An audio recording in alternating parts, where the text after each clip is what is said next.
I'm here to tell you the awful fucking truth. Monday, Tuesday, Wednesday, Thursday, Friday, Saturday, Sunday. I love Thank you so much for your support. January, February, into March and April. Same way too. Thank you, thank you. May, June or July. Fucking hell! Horrid! I never Absolutely let a day horrid! go by. I give you shower and you snaky with me. What the fuck did I do to you? Go away in August or September, in October and November, not to mention warm December. I love half a dozen pieces of fucking so shit! another year has gone, I'm ready for the next one too. If I can be with you. Every single second, every minute, every hour, all the whole year through. Monday, Tuesday, Wednesday, Thursday, Friday, Saturday, Sunday. I love you. I'm ArchieLuxury, tell me what you fuckers think of that!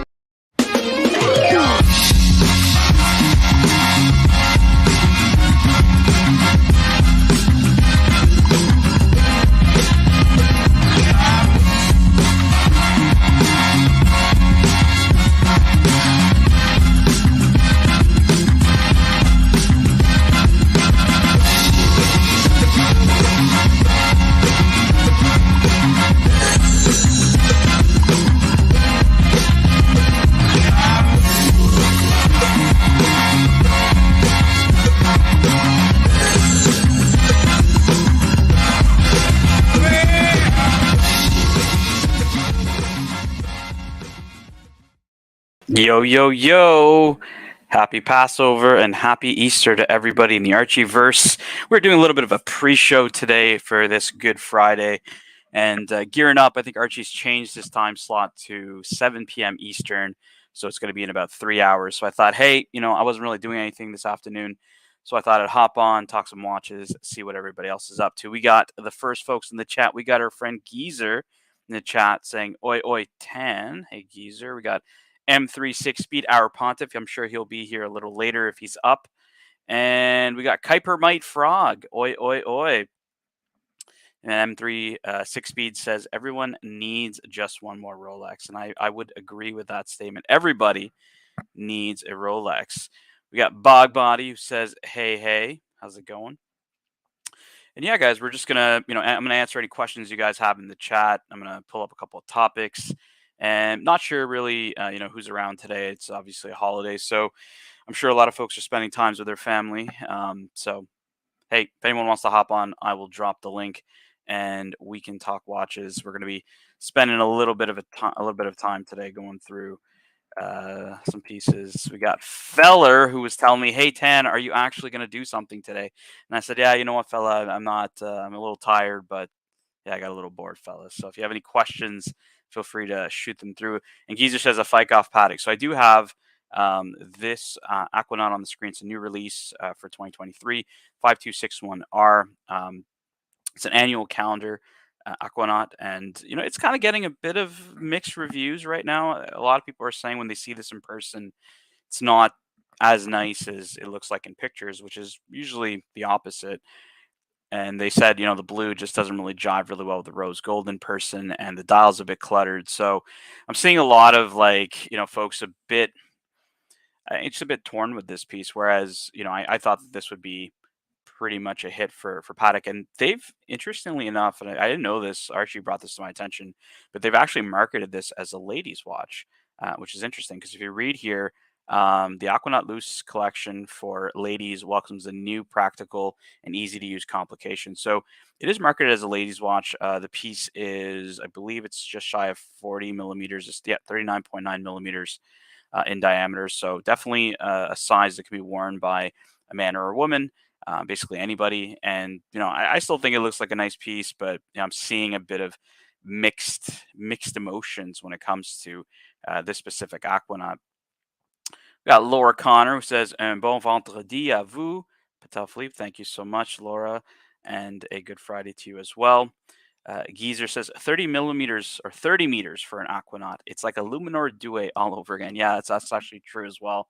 The water resistance, if it's 30 meters, with a complication, it's definitely not surface swimmable. I believe Patek says any of their pieces that are above 50 meters, so like some of them are 60 meters, would be, capable for surface swimming, not for diving. But if it's definitely 30 millimeters or 30 meters, sorry, then no, I would not. I would not go swimming in the piece. Yeah, Geezer, the color looks really nice off of the website, but I was reading on like a couple of forums where people had seen them in person and just not super enamored by this piece. So I don't know, man. I like it. I don't mind the dial layout, but there's a lot of folks that just aren't into. They don't like the moon face position at the top, and and what have you. I will pull up. I was reading an article today with Thierry Stern from Rob Report, where he was describing the new travel time piece that they've come out with, and I'll try to pull it up here if I can find it. Here we go, the 5224R. So this is a 24-hour travel time, 24-hour display travel time.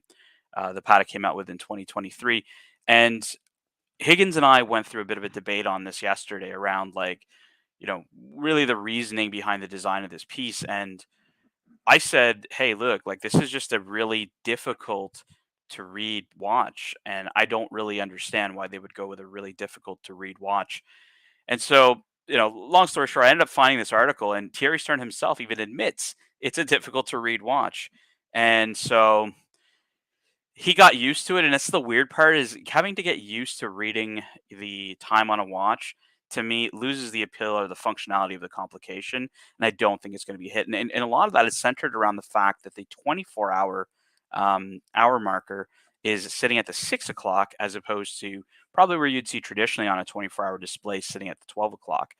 And Thierry Stern said that he didn't, when he sees the hour hand at 12, he doesn't think it's midnight. He thinks it's noon. And therefore, he preferred putting the 12 marker at 12 and then the 24 marker at 6, because he never really, he always wanted it to seem like, well, it's not, it's in the daytime at the top and the night at the evening. So really, really weird design on this one. Not my favorite release from the brand, but like again, to me, a complication should be functional. It should be easy. The easier it is, the easier the layout is for an individual to use. I think the better it'll be. Here, they really complicated it. They complicated a complication that I think just didn't need to happen. But we've got M3 6 Speed, who says, Tant, I've got a 3-piece meal deal, 116-600 Sea Dweller 4K, 126710 GMT Pepsi, and inherited a day date in 1803. So it's a single quick set, yellow gold day date. I'm eyeing a 2014 to 2016 Daytona with a white dial. I like the late models. I like that the late models have blue lume. Yeah, look, M3 6 Speed, this is a great collection. I love the Sea Dweller 4K. GMT Pepsi is, to me, probably like what I would ever tell somebody if you're looking to be a one Rolex owner. This is the one to get. It is my favorite Rolex. I like it a lot more than the Daytona, for example. And inheriting, a day date is quite special. So I'm really happy to see that you have that. And yeah, look, I think adding a Daytona would be great, to really round off this collection, where you have a diver, you have a GMT, you have a dress watch, and getting a Daytona, and in the pre-ceramic, because the ceramic came out in 2016, it would be a great addition. White or black, I think the steel bezel Daytonas from this era are very good choices. Some of my favorites. So yeah, no, I would say that this would be a very, very solid collection, very well rounded, something you can use throughout the week. I would say you have a watch for pretty much every occasion. Geezer says the second time zone hand looks like that thingy you used to poke out SIM cards from your iPhone. Yeah, so I think he's referring to the syringe time zone hand that he thinks looks like the part that you get from the iPhone, where you can go and actually get your SIM card out of it. So yeah, no, it's definitely cool. Archie's unfortunately not here. What do you think of the IWC Spitfire? So Archie, I don't think would give too much love to the IWC Spitfire, but I'll pull up an IWC Spitfire here for you. So we've got a IWC Pilot's Automatic Spitfire. Definitely a classic IWC design, good size at 39 millimeters. I like this textile strap. I think this actually works pretty well. I've never been a huge IWC fan. I haven't really found a lot of their pieces appeal to me, and even everyone's got all this hype around the IWC Ingenieur, and for me, it's okay. Like I'm not enamored by that watch. To me, when I think of IWC, I think of a pilot's watch, and this would probably be exactly what I would come to my mind. I actually like the layout of this Icon Blue. I think it's very well laid out. I think a lot of people might harp on the whole faux patina thing, but for me, faux patina, I think we're so desensitized by faux patina these days that it's become the new normal.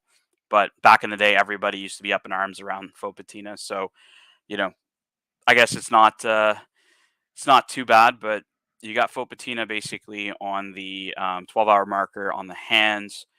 The indices, the Arabic numerals are white, and then you have kind of faux patina around the hour marker for 12, 3, 6, and 9, which is an interesting touch. But yeah, overall layout looks pretty good. I like it on this textile strap. So yeah, no, if you want to get this, pull the trigger.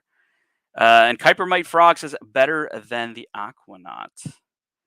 Maybe so. Maybe so.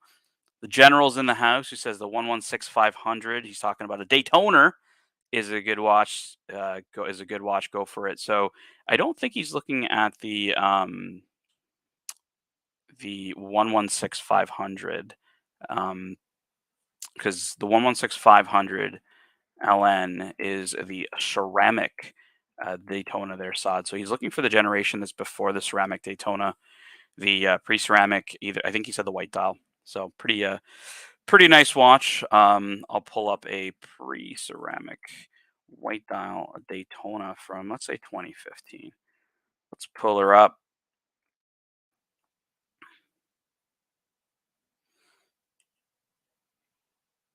I could pull up a racing dial. 116520 would be the one I would say. 116520 white dial. Pull her up. All right, here we go. So Saad, he's not looking for a 500. So I pulled up a 116520, which is the pre-ceramic with a white dial. Really stunning piece. I think this is going to be a great choice for his collection. 4 pieces, 3 pieces plus this, between a Sea Dweller, a GMT Master II, an inherited Day Date single quick set, and then this one. So definitely a good choice. And let's just catch up with a couple other folks in the chat. Man from Sophia says everyone needs some beater watch. Yes, absolutely. And M36 Speed says yes, he does believe it's the 116520, which I have on the screen. My good friend from Canada 11 says hi Tenzio. I love the avatar, the 5212, my favorite. Yeah, no. So what he's saying is, no, the ceramic came out in 2016, Sod. So he's talking about a pre-ceramic, and he's thinking a later pre-ceramic that has the chromalite blue lume, and that's what he's speaking about. Is that one? Yeah. So he's talking about the 116520. And we got our first super chat of the day. My good friend and our good friend of the channel, George Varhees, $20 US. Tan, always appreciate your watch content and your watch knowledge. Wishing all a happy Passover and a happy Easter. Definitely want to wish you, a happy holiday, George Varhees, and hopefully soon we can go through some. You and I have been talking about this back and forth about getting you on the show to walk us through some of the awesome pieces that you have in your collector journey, which I think is going to be inspiring to a lot of folks that are looking to probably go a little bit beyond Rolex, maybe not too far beyond, but hearing from your experience, somebody who's done it, for a long time. A lot of people have heard my story. And so I do like to highlight, other collectors and their journey, and it'll give some people, either some guidance or, will reaffirm, their own collecting strategies. So, definitely looking forward to that, George Varhees, and appreciate you checking out the show. Yes, it is non-ceramic. 11 says, learn from the well, you actually had it before me, so I was trying to get you to sell me yours, which didn't happen. I ended up finding one for myself in Canada, but definitely appreciate you checking out the show. Road of Mutation, good friend of the channel, says, I love the Daytonas with racing dials. Looks more funky. I could pull up a racing dial. Let's pull up a race. I think it was a 5 racing dial. I forget the reference on that one, but pull up a few racing dials. Yes, the 509. That's the one I was thinking about.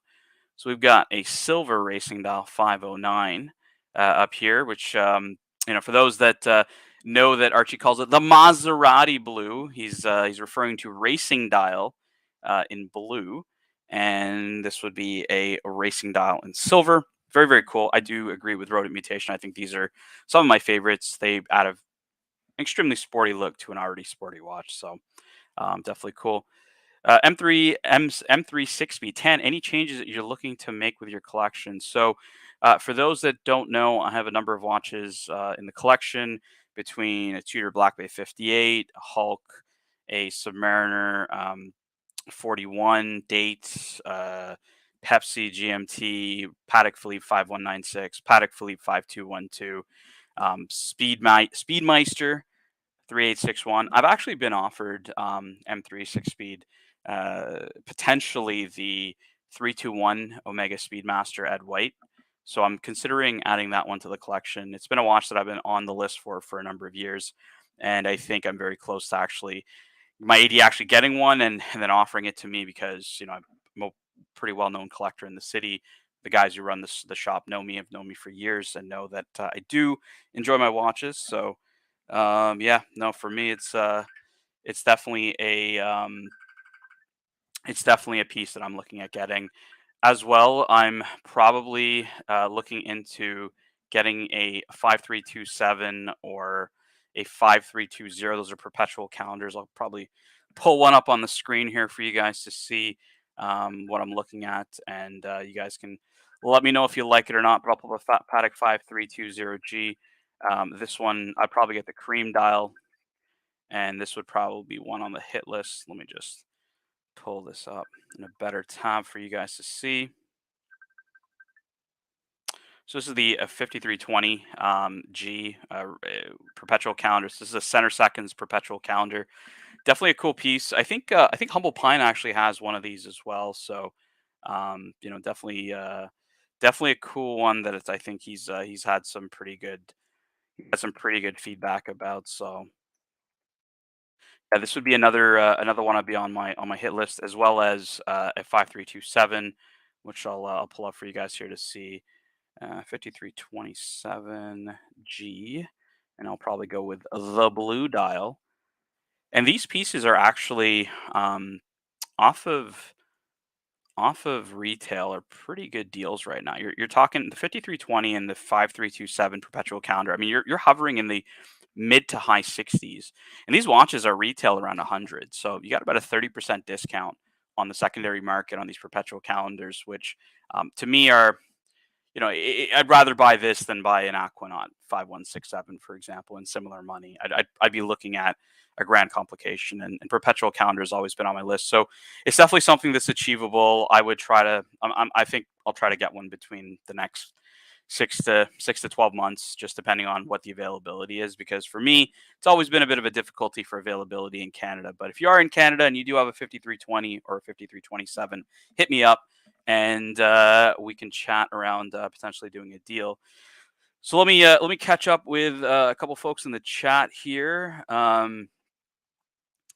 A lot of people saying hello. We've got Feller asking why cream and not salmon. Yeah, you know what? I actually don't mind the cream dial. I like this, just personal preference on it. I think there's just better salmon dials out there that I'd prefer over the 5320 salmon dial. For example, the 5935. It's great that in the day and age of StreamYard, I can actually pull shit up, whereas when it was on Google Hangouts, it wasn't. Back in the day, it was not as easy to get stuff up on the fly. But I'll show you guys the world time chronograph that I'm talking about, that I prefer in a salmon dial over the 5320. So this is a world time flyback chronograph 5935. So this is when it says 5935, A signifies it's in stainless steel, and it's just a better salmon dial I prefer than the 5320. I also prefer your 5270 perpetual chronograph in the salmon dial, but this configuration to me is schmicko. I really like this watch. I think this is a very well designed piece, and it's I mean, the money will be close to a perpetual calendar.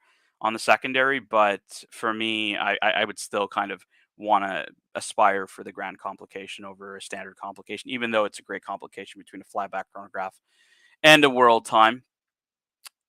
And you should go for the 5236P inline. So he's talking about the unibrow perpetual calendar, and I'll show you guys the unibrow. This is what Mr. Higgins calls it, the unibrow perpetual calendar. So inline meaning the day, the date, and the month are all in a straight line, and that's what we would call the inline perpetual calendar, or referred colloquially here on YouTube as the unibrow.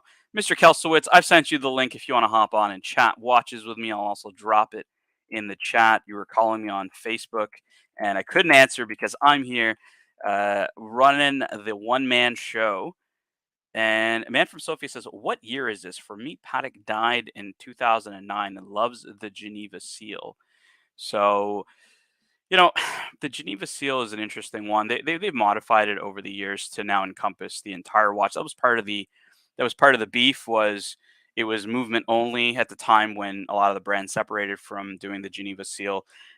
You know, arguably the other side of the argument was Patek Philippe and other brands were trying to skirt away from some of the strict requirements of the Geneva seal, and you know, it's kind of a toss up. I mean, I haven't seen any finishing difference. I've owned a Geneva seal. My 5035 annual calendar was a Geneva seal, and I've owned Patek seal watches, and I haven't really seen a drop in quality between the two. So, yeah, it's, you know, I think it's your miles may vary on that, but I haven't, from all the watches I've owned, seen a big difference. And Kelsowitz is asking, how long are you going to go today, Tanik? And yeah, I'll be around in 30 minutes. No worries, man. It's Good Friday. I figured there's going to be some people just, you know, either chilling, either if they're in Europe, either having their dinner or having a drink right now.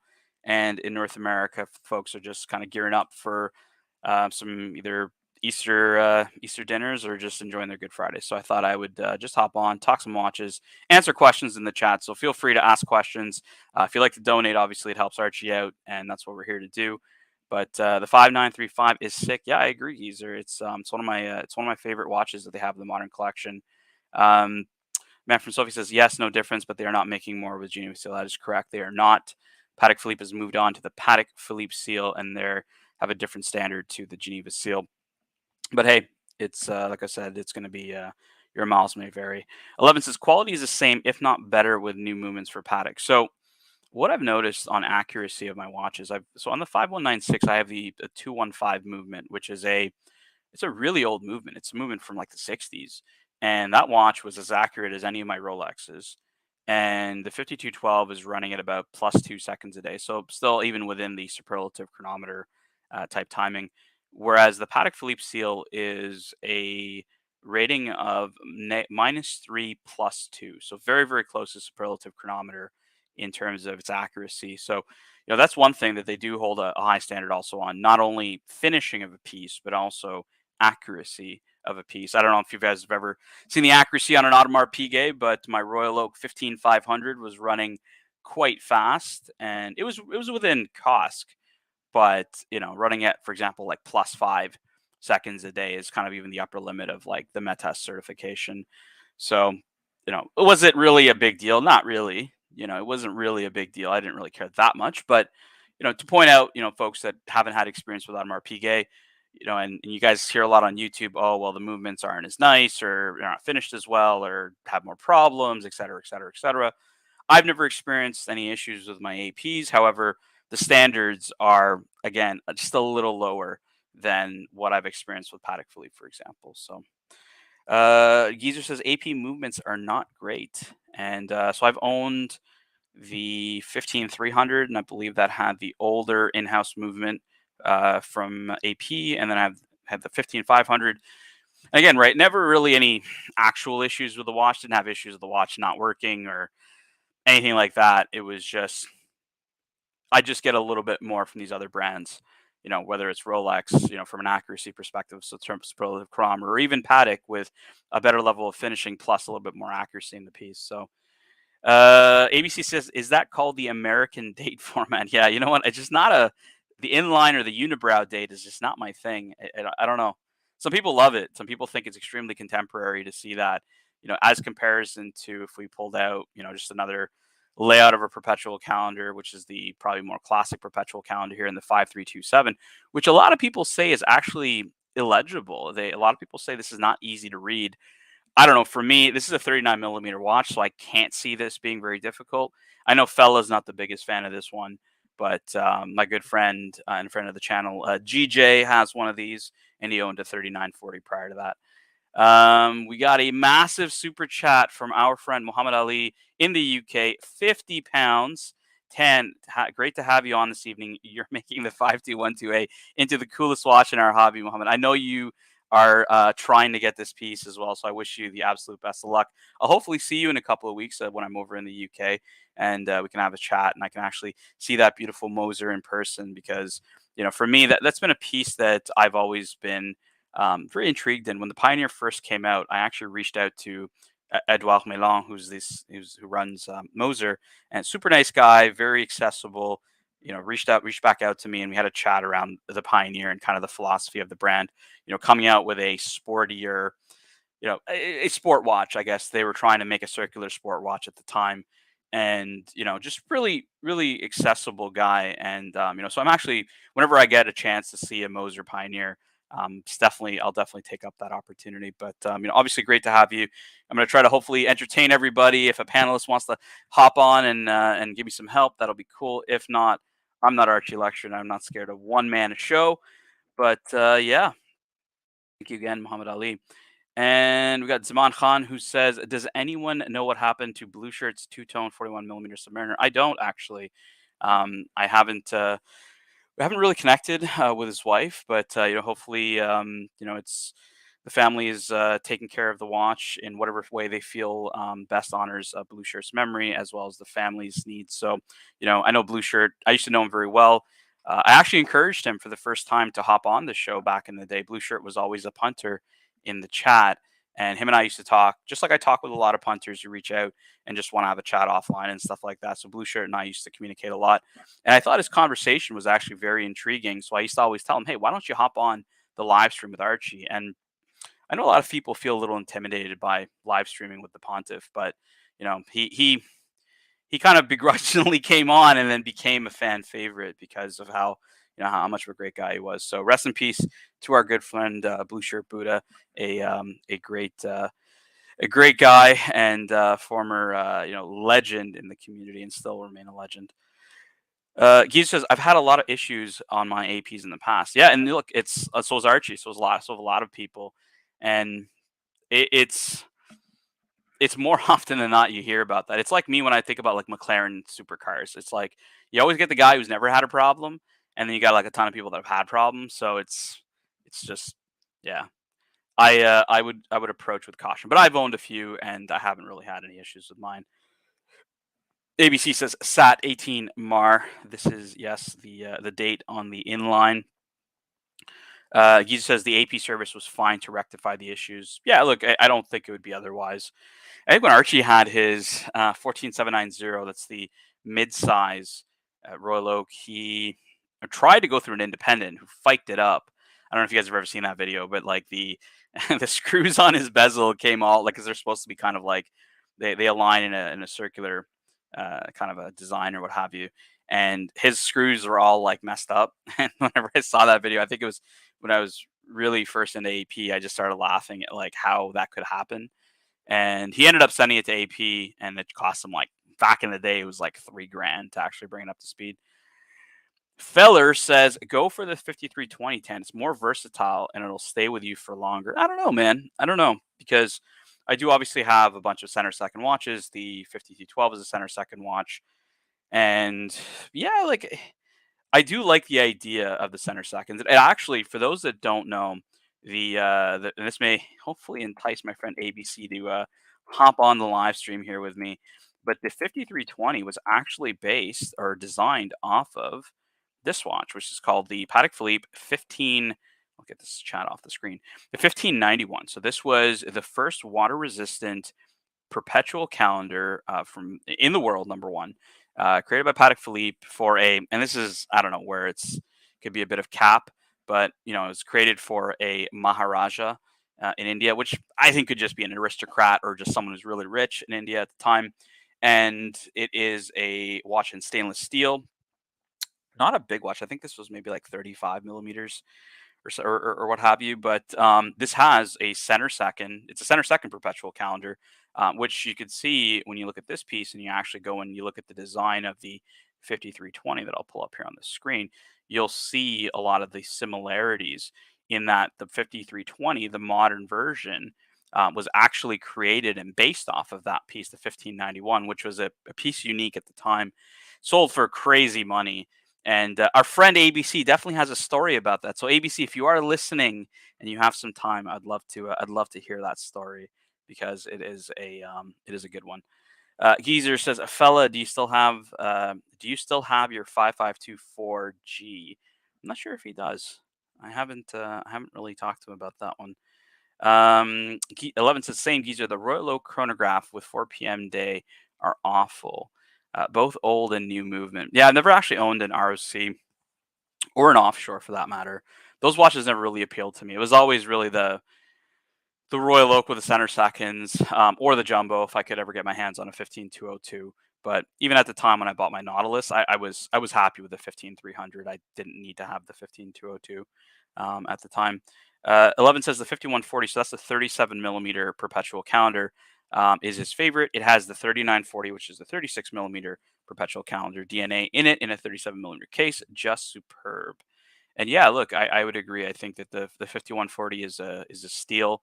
It's not a long production. The 3940 was produced for a long time, like 20 years or something. The 5140 didn't have a long production run before they updated it into the 5327, and they have some on a really steep discount. If you get, there's like a tobacco dial on rose gold. I'll see if I can find it for you guys. I think I saw it on Watchbox. They had one, and let me see if I can. Oh yeah, here we go. So this one is in kind of like a tobacco brown, yeah, it's a tobacco brown. And see if I can pull up a better picture. Well, this one's all right. I can use this one. This one, so this is rose gold. This piece is actually probably the cheapest 5140 you can get out there. Not everybody's really into brown dials and tobacco colored dials and what have you, but this is the one that you could probably get on a steal if you're looking for a 5140 and you don't mind or you do like this kind of a dial. It would be the choice. But for those that are looking at the 5140 that 11's talking about, that is the traditional layout of the perpetual calendar. And for those that have been reading a lot of the articles from Thierry Stern that haven't been interviewed in the magazines and whatnot, he's continually talking about modernizing and making his dial layouts and his case designs more contemporary for a younger buyer or even a new buyer to the brand. And he even said older buyers are also gravitating towards more contemporary designs and less so around traditional designs like this one in the 5140 or the 5327 perpetual calendar that I had shown earlier. And it's weird because I have part of myself, in terms of my interests, I do like a lot of their contemporary designs, but also a part of me is a purist that does like their traditional design. So I'm kind of half and half. And I think you see that with folks that are, when we're looking at the new 6007s, which I guess everyone's talked about so far, but I can just bring it up real briefly. This watch is very, it's been pretty controversial. A lot, and a lot of the qualms have been centered around the fact that it's a little too contemporary for a lot of people, and to them it just doesn't signify the brand. When they look at the watch, they don't see, or they don't think of the name Patek Philippe, and that's where you kind of have that crossroad between collectors that want Patek traditional design versus those that want something a bit more contemporary. Because on the flip side, there's a lot of folks that are like, heck yeah, I'm going to wear this watch. This watch looks great. It's finally a Calatrava I can buy and wear dressed down, dressed up, and it has a bit of fun in it with the different colors. So there is a bit of divide when it comes to that.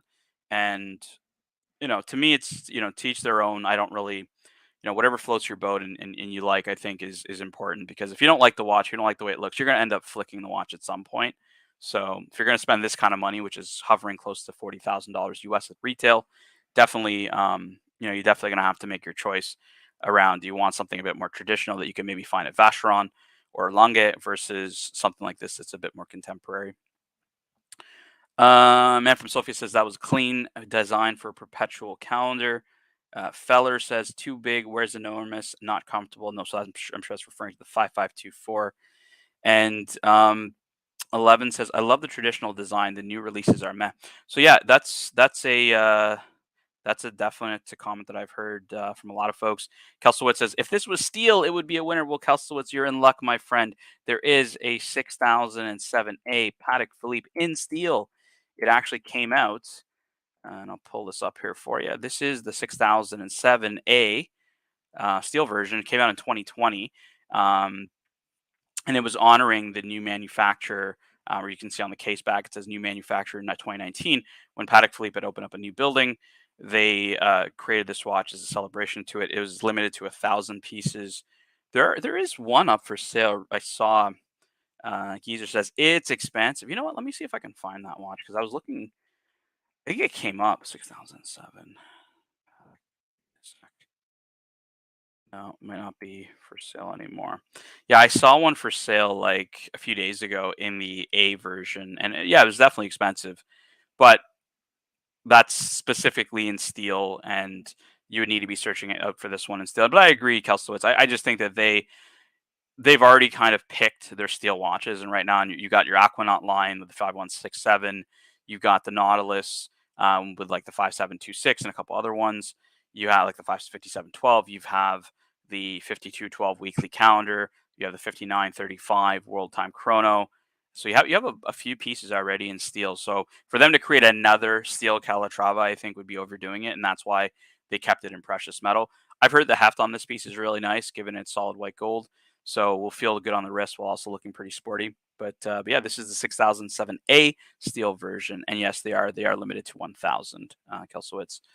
Man from Sophia says Archie goes to wait for Terry Stern wearing Rolex Explorer 2. Yep, that is true. He was wearing a dingy dress shirt with some cargo shorts, wearing an Explorer 2 at the Singapore exhibition of Patek Philippe. And yeah, he meets his hero wearing a Rolex, which I always like to troll him about. But hey, it was probably warm in Singapore. He didn't want to destroy any of his leather straps, his gator straps. So yeah, I don't fault him for that. Mr. Valjoux, $5. Thank you, Mr. Valjoux. This original watch, the 5320 in beige, is an Eddie Bauer watch. A lot of money to spend to look like some liberal wearing Birkenstocks. So the original watch he's referring to. Let's see if I still have it up here on the screen. I might not. I'll just pull it up again, and that is the 1591 he's referring to. And let me see if I can get a good photo for you guys on it.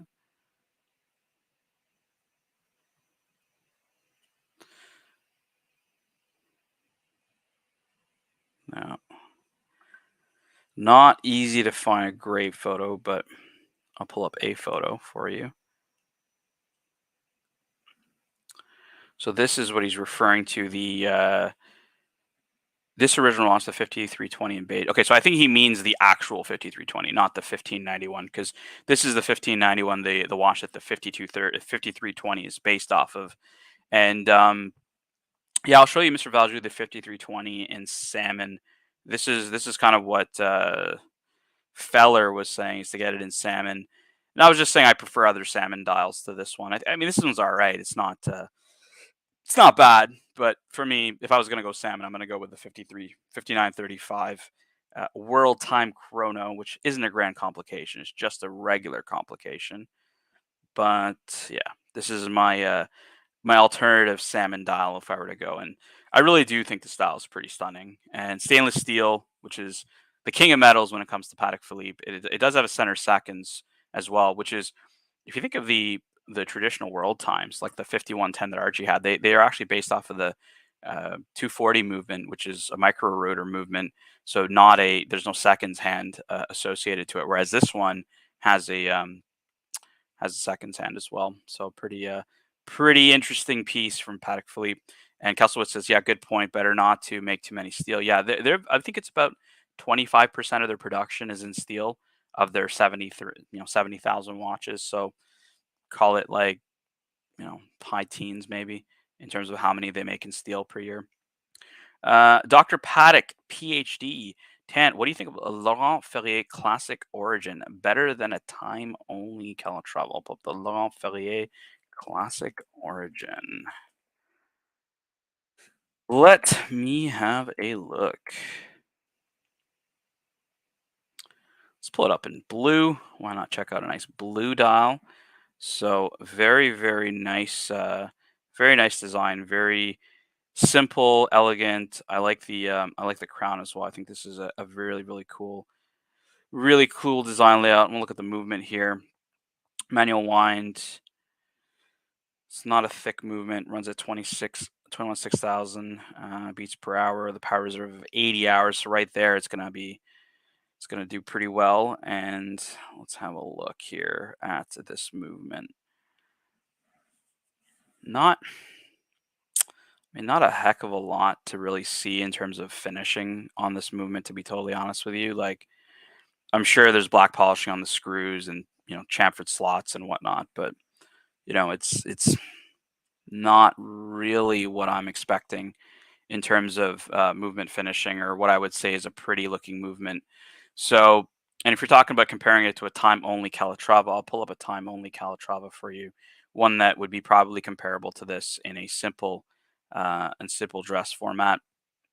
I'll pull up the 6119G over here for you as well, and we can have a look while you guys kind of make your decision on this one between the two. For me, I definitely like the design of the Laurent Ferrier in terms of like dial up. I think the movement it's not really that intriguing to me in terms of like, and this is also this piece that I'm looking at on Laurent Ferrier's in titanium, which isn't really, to me, I wouldn't be seeking out a titanium piece, from a high-end watchmaker. I'd probably be looking for something in solid gold. But look, I don't think it's that far off. I think price-wise, if you can get, I mean, the 6119s they're hovering around 30 US. So I don't know. Ferrier Classic Origin. Let's see how much this is price-wise to see if it's comparable. Well, I mean, this is also price-wise is basically the same. It's not that far off. So you know what? I would say it's two different ways of finishing a watch. One seems a bit more contemporary. One, as you can see here from the movement finishing, is very traditional to the house, and it's really going to go into what you like, right? Like whether you prefer, if you prefer that minimalist, cleaner look that they have on the Laurent Ferrier versus, seeing all of, the bridges being, finished here in Côte de Genève. And on the Patek, you'll definitely have, black polished screw heads. You'll have chamfered slots. You will have hand finish en glage as well. So I don't think you can go really wrong with them. I think it's just going to be your taste. Now, if you're asking my personal opinion, I would probably go with the Laurent Ferrier. I think the design of that watch to me is a bit more appealing than the 6119, which is a bit beautiful design, but it's something that I think I've seen a lot of in the past, and I think that the Laurent Ferrier, in terms of a looker, to me, is something I would probably, especially in this blue dye, I really like this.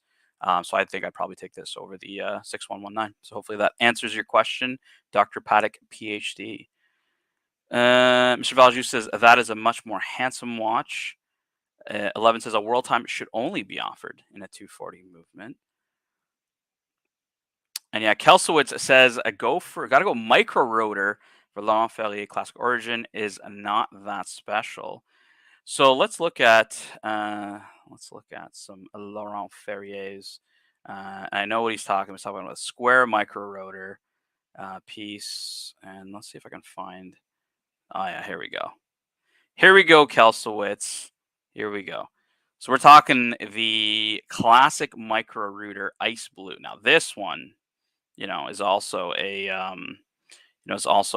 pretty dope watch. You can see this micro-rotor. Like this is, yeah.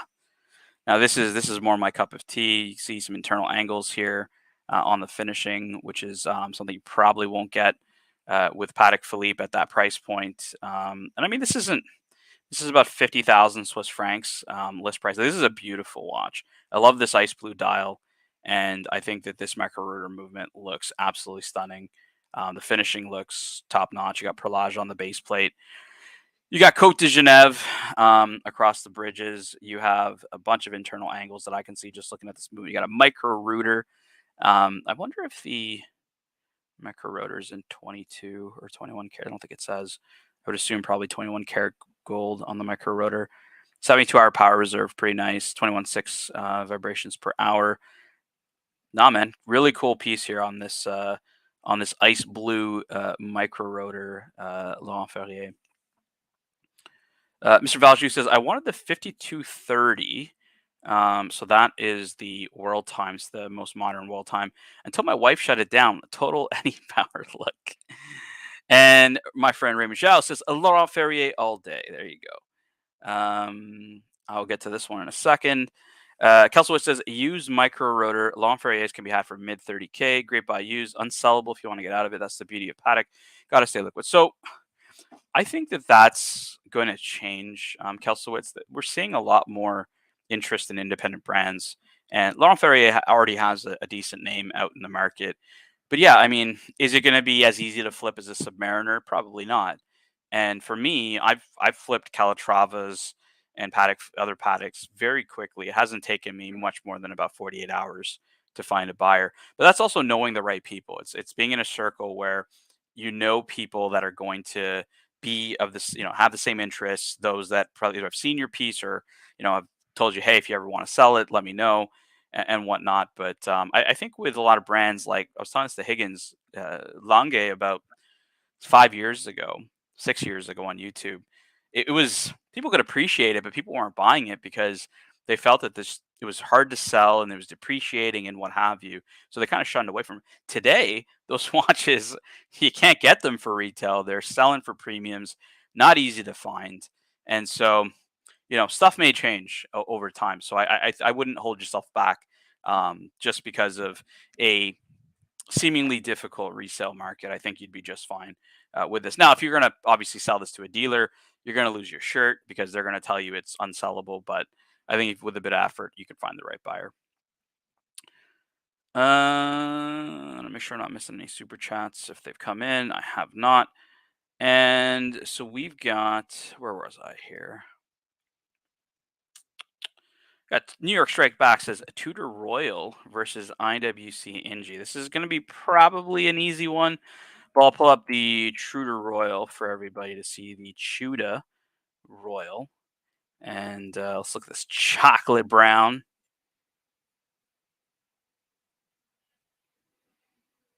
Engine turn bezel, chocolate brown. Not sure if this is anyone's cup of tea, but that is the Tudor Royal. I'll pull up the IWC Ingenieur for everyone to see as a comparison. And I'm going to pull up my favorite dial configuration of this, if I can find it, which will be the Aqua dial here. And I think this one will be a pretty straightforward win for the IWC. Not really. I don't think there's a lot of Tudor Royal fans out there in the world. So I'm going to go with IWC here, Ingenieur, although I'm not a huge fan of the Ingenieur myself. But if I had those choices, New York Strikes Back, I would go with the NG. 11 says, I can never look at it that way now, Mr. Velshi. Thanks. Tell your wife. Thanks to your wife for me. And Fella says that was ruthless. Dr. Patek, PhD, says the micro-rotor version is far nicer, but also much more expensive. Yeah, it is just shy of 50,000. So it is slightly more expensive, but I would probably go with that one. If you're just talking about the basic one, I still like the Laurent Ferrier, but I think it's a bit of a harder contest when you're going down the line. Mr. Valju says, now I prefer the 5270p in salmon dial. So that's our good friend Feller, who has a 5270p. Let me show you what Fella has. I'm pulling up the wrong watch here. Let's see here, 5270. 271.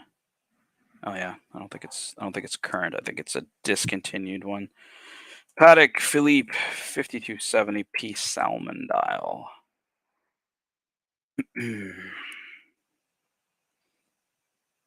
All right, we got here on the screen a salmon dial perpetual calendar chronograph that our friend Feller has. Again, probably the salmon dial that I would go for over the 5320 in salmon. Let's see here. What else is happening? Man from Sophie says 30K for Calatrava is a lot of money. Hope nobody will buy them, and in 5 years they're 15K. I don't even think the 5196s are 15K anymore. Maybe if you get like a yellow gold with no box, no papers kind of a thing, you could probably get a 15. They were that low, but they've gone back up. I think a white gold one like Archie has is between 18 or 19,000 US dollars right now. But hey, man, yeah, you're welcome. If you have any other questions, feel free to let me know. I'm just answering everybody in the chat, and if anybody wants to join me, I'm gonna drop the link.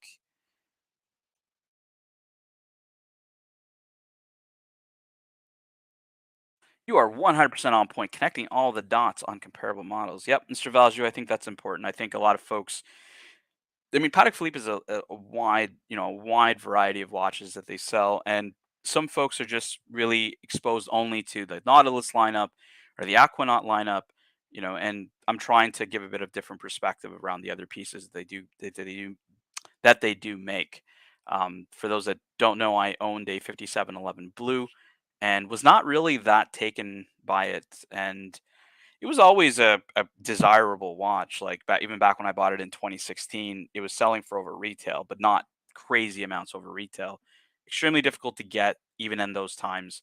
But when I had it on my wrist, I kind of it just didn't signify the brand to me. It was a cool watch. I liked it. My Royal Oak I felt was a little bit better, just a little bit better in terms of the quality.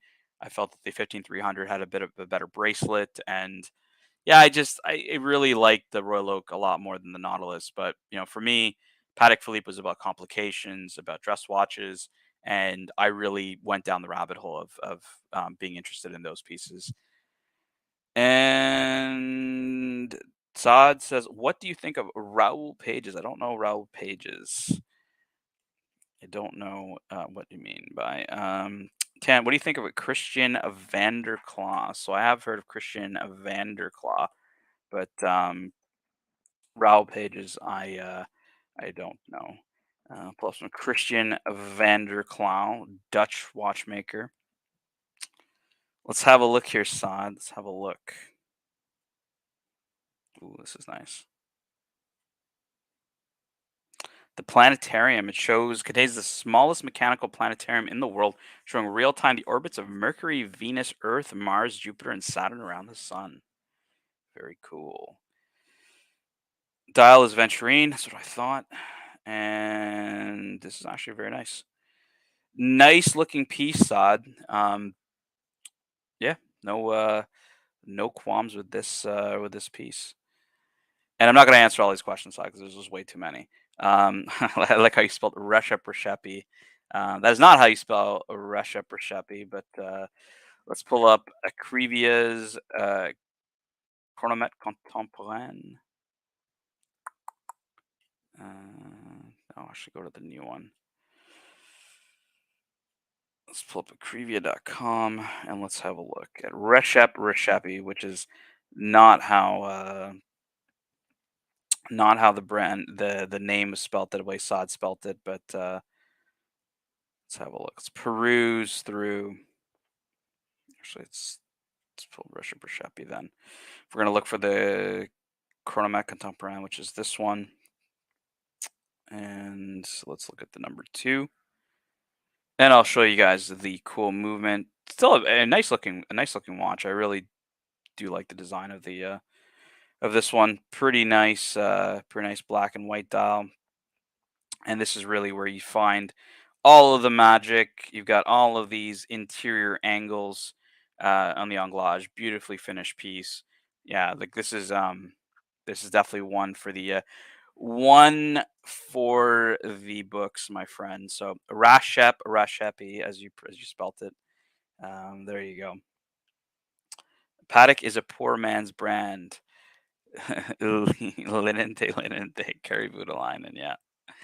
I think Saad was enjoying the questions that I was asking yesterday to Archie around, do you prefer a Rolex Daytona or, a Grubel 4C? And Archie just had to keep saying like Rolex, Rolex, Rolex. I think Kelsowitz was getting triggered yesterday when I don't even remember what I had compared, like the Grunefeld. I think it was like a Grunefeld no, it wasn't even a Principia. It was a chronograph. It was a chronograph versus like, I think it was like a John Mayer Daytona or something like that. And Archie was like, John Mayer Daytona and what have you. But yeah, it was pretty funny because I actually just wanted to see his thought process around it. And he's like, well, you can't really sell these, so I'm not gonna, for me, it's not gonna be the one. But there you go, Saad. We've kept it together, and you were comparing elite independence with Rolex. Yes, that was the whole point. And then I got Poway messaging me on the side saying, "Hey, can you ask Archie like a shitter question?" So I think I brought up like the Orient Bambino and like an SKX or what have you. But I think Timely and Archie were getting a little frustrated that I was doing that. All I was asking for was just to understand their thought process of like, hey, would you take a chronograph from Grunefeld? And I'll pull up what I'm talking about for those that don't know the Grunograph. But I was like, hey, would you take this Grunograph versus the Daytona? And Archie went with the Daytona, obviously. There's a little bit of a video here. Let's check this out. So this is the Grunograph, and Archie seemed to pick the Daytona instead. So yeah, that was the story. So for those that weren't around who didn't see the live stream yesterday, Archie and Timely and a few others were getting a little triggered, but I was just having a bit of good fun. A little bit of good trolling here, boys and girls. A little bit of good trolling. I'm going to drop the link in the chat for anybody who wants to talk wrist watches with me on this Good Friday. And if not, I will start talking about other pieces. But this chronograph is spectacular. They have one in tantalum and one in stainless steel. The stainless steel one, the tantalum sold out, and the stainless steel is temporarily sold out. But pretty cool. I like it on the this buffalo, the buffalo strap that Gronefeld does. Pretty nice. Yeah, I would be taking this over a Daytona all day long, but not for ArchieLuxury and not for Timely, unfortunately. Maybe for Saad, but I think Saad still went with Rolex. So, Saad, if you think otherwise, you can feel free to hop on and correct me. And ABC, if you're around, we'd like to hear the story of the 1591 that you may have hidden in the back pocket that no one's heard so far. But if not, I will move on to Saad's next favorite brand, and that is Chanel. And this is a new Chanel piece, the Chanel Monsieur Tourbillon with a meteorite dial. So actually, not really big on Chanel, but when I saw this article, I thought, hey, this is actually a pretty nice looking watch from Chanel. Now, for those that don't know, obviously Chanel has bought a stake in FP Journe, as well as another company that can help them do movements and create movements. And this is an actual in-house caliber from Chanel. The lion over here that's covering the tourbillon is one of the symbols of the brand itself, and not really a bad looking watch to me. I kind of dig it. It's not bad. So this is what it looks like on the wrist. Not a poor looking watch. There's no price on this. It's price on request, but yeah, this is the new Chanel Flying Tourbillon. I don't know. The case back's double barrel, so it's gonna have a pretty decent power reserve. I think it's something like 3 days, maybe 3-day power reserve. Don't know. And they bought 20% in movement manufacturer Kinesi with Tudor in 2019, which produces movements. So they are able to have their own movements. Again, the movement's not super crazy that I can see here in the back, but still a fine looking watch. And yeah, not really a brand we talk too much about here on the ArchieLuxury channel. Chanel watches, but I like to go a little bit against the grain and talk a bit of some controversial pieces. But this is interesting watch channel / Chanel. We'll take it as channel, but I know you meant Chanel. And Frank V says Chanel should stick to purses and heels and perfumes. Archie says a man can also wear Chanel No. 5, but also to perfumes. And they won't be successful just like Hermes. No, but they probably won't be, right? I think that people that are buying these pieces are either those that are heavy into other pieces from the brand, or Hermes if they're buying um, other types of luxury goods from Hermes. But yeah, Hermes did win. I think I think they won 2 GPHG awards this year for their world timers, but not really super interesting to me. Um, did I see the Berens and Scheiken? No, I haven't. Let's have a look. Scheiken.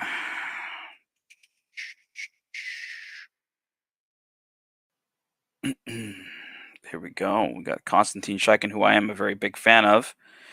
So Konstantin Scheiken is a renowned Russian watchmaker and inventor who holds more than 60 patents, blah, blah, blah, blah. He joined AHCI. Okay, we knew that. He's from Russia. We know that. And it's the first time Konstantin Scheiken has collaborated with a Chinese watchmaking brand, so stay tuned. So this is $9,200, limited to 200 pieces. And it's using, the designer. It looks like the design of the Joker design that he does here. Let me pull this up here for everybody. And I believe that the Jokers are they're based on ETA movements, and it's a module for the moon phase, which does a lot of the facial expressions on these pieces and whatnot. I know CB, I believe, has a Konstantin Scheiken. And I think the question I'd asked a bunch of folks, because at one point I was interested in his pieces, was the ability to actually get them. Because I don't think there's a lot of distribution outside of Russia. I think there's some distribution in Europe, but I think a lot of folks actually have to go to Russia, or there's a long process to actually get the pieces out of Russia to get Konstantin Scheiken pieces. So maybe if this one is a bit more accessible, I'm not sure, but I do like Scheiken's work. Joker is definitely a pretty cool piece, and yeah, I just thought that the accessibility of them has been quite difficult, but yeah, if it becomes more accessible, maybe it's something I look into. So thank you for sharing that one with us, and a lot of commentary here on Chanel, and Chris says he likes Chanel, Chanel's business, and yeah, so the Chanel watch still controversial for a lot of folks, but yeah, look, I don't mind it. I don't mind the design of this piece. I think it's actually, and kind of going with the circular theme on the dial, you can actually see in the movement, it's following a similar theme to the dial. You can see kind of the circles here as well on the movement as compared to, when you see on the dial. So trying to be a little consistent between the movement and the dial there on the Chanel, but not a bad piece. Not a piece that I'm super crazy after. But hey, we've beaten the dead horse with every single Rolex release, Patek Philippe release, and other releases out there between the IWC Ingenieur and stuff like that, that I thought, hey, why not we talk about something that we don't usually talk about, and that's Chanel. But if there's any other questions in the chat, feel free to shoot them my way. And if anybody wants to join me, I will be dropping the link here for anybody to go through some watch talk and just chill here on this Good Friday afternoon. I may go back and pivot back into Patek Philippe and talk about complications with everybody, because as you guys notice in the Patek website, there's a couple of different lineups you can look at, usually either based on a model design, which is like the Aquanaut or the Nautilus, the Calatrava, the Golden Ellipse, which are actual like lines of watches. And then you have the separate kind of collection called Grand Complications and a collection called Complications. So I'm going to talk about the complications section, and in the complications section of Patek Philippe, your general main complications that you're going to find in there are going to be and we're talking circular dress watches, not for example, a Nautilus complication, which would sit in the Nautilus lineup, but in the complications section, you'll find usually the annual calendar, the world time, the chronograph, and some form of variance in between them. Where you're going to see. Oh, we got some people joining us here. We got Kelsowitz and Saad. Yo. Hello, Patel Philippe. Hello, Kelsowitz. How are you guys? What's going on, boys? How you doing? I'm good, man. I'm good. I was just chilling on. You were calling me on Facebook, and I was like ringing through my headphones. I was still trying to do the stream, which is all good. I was like, hey, man, if you want to just hop on, we can talk here on the stream, on the chat. But so what do you got on the Patek side here? We got some complications. I was telling the guys how when you're thinking of complications with Patek, you're thinking annual calendar, world time, chronograph, and you got the regulator. If you have the option to choose just one watch for the rest of your life, which one will that be? One watch for the rest of my life. Simple answer. For me, one watch for the Choose rest wisely. Choose wisely. Yeah, for Please the rest of take my your life. time. Right here. There you go. 5327. Perpetual calendar for the rest of my life. Wow. Breguet numerals. Breguet numerals, perpetual calendar, white gold, blue dial, 39 millimeters. My favorite, probably my favorite Patek Philippe right now would be this one. So yeah, this is what I'd go with. It's a pretty simple answer. Everyone knows that for me, like this is what I think is the pinnacle of their And watchmaking. why do you think this is the best for you? I think the calendar complications are the ones I use the most, and I like to have my complications be functional, right? Like not like the world time never really appealed to me because it was half the time of the year it's wrong, right, with daylight savings time.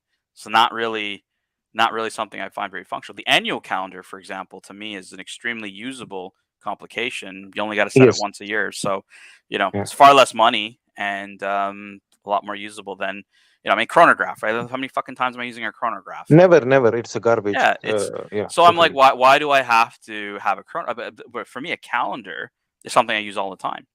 So why would I not? So for me, it's this, right? It's going to be this watch that I would want to have for the rest of my life. And why not annual perpetual calendar? This is a perpetual calendar.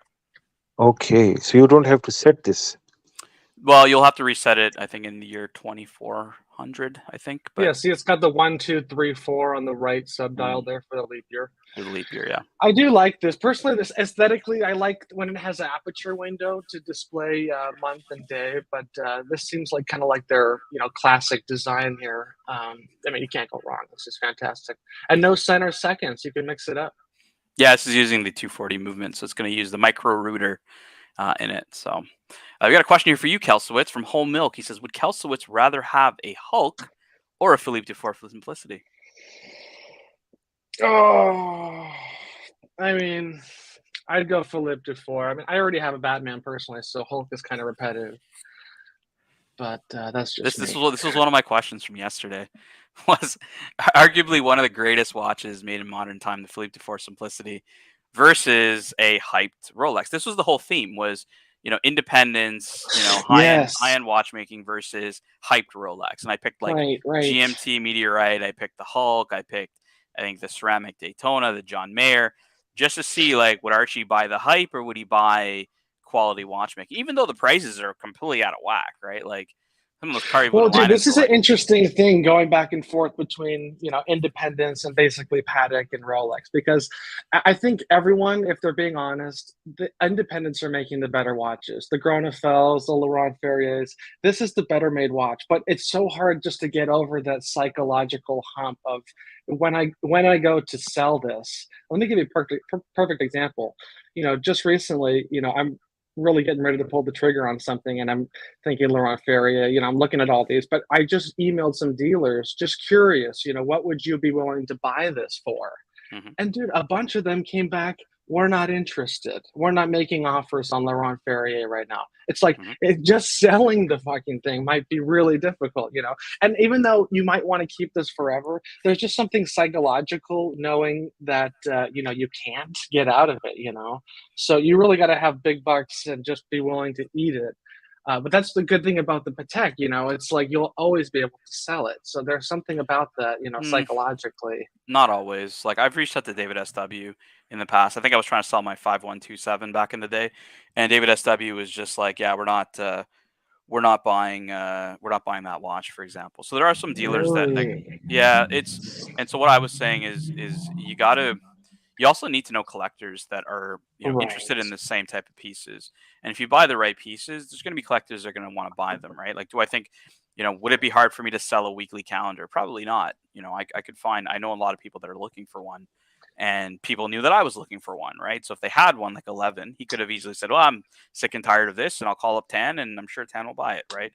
So yeah, if you go to dealers, right, a dealer is going to look at, the inventory and the turnover and how much lead time is it going to take them to turn it over. And the longer it's going to take, the more of a discount they're going to want, because they're obviously leveraged for cash and they're potentially paying interest on their leverage. So they're going to want to make sure that they're making enough profit, which I don't fault them for. So, dude, like I talked to some dealers and they're like, yeah, I'll buy it independent, but I want 60% off retail.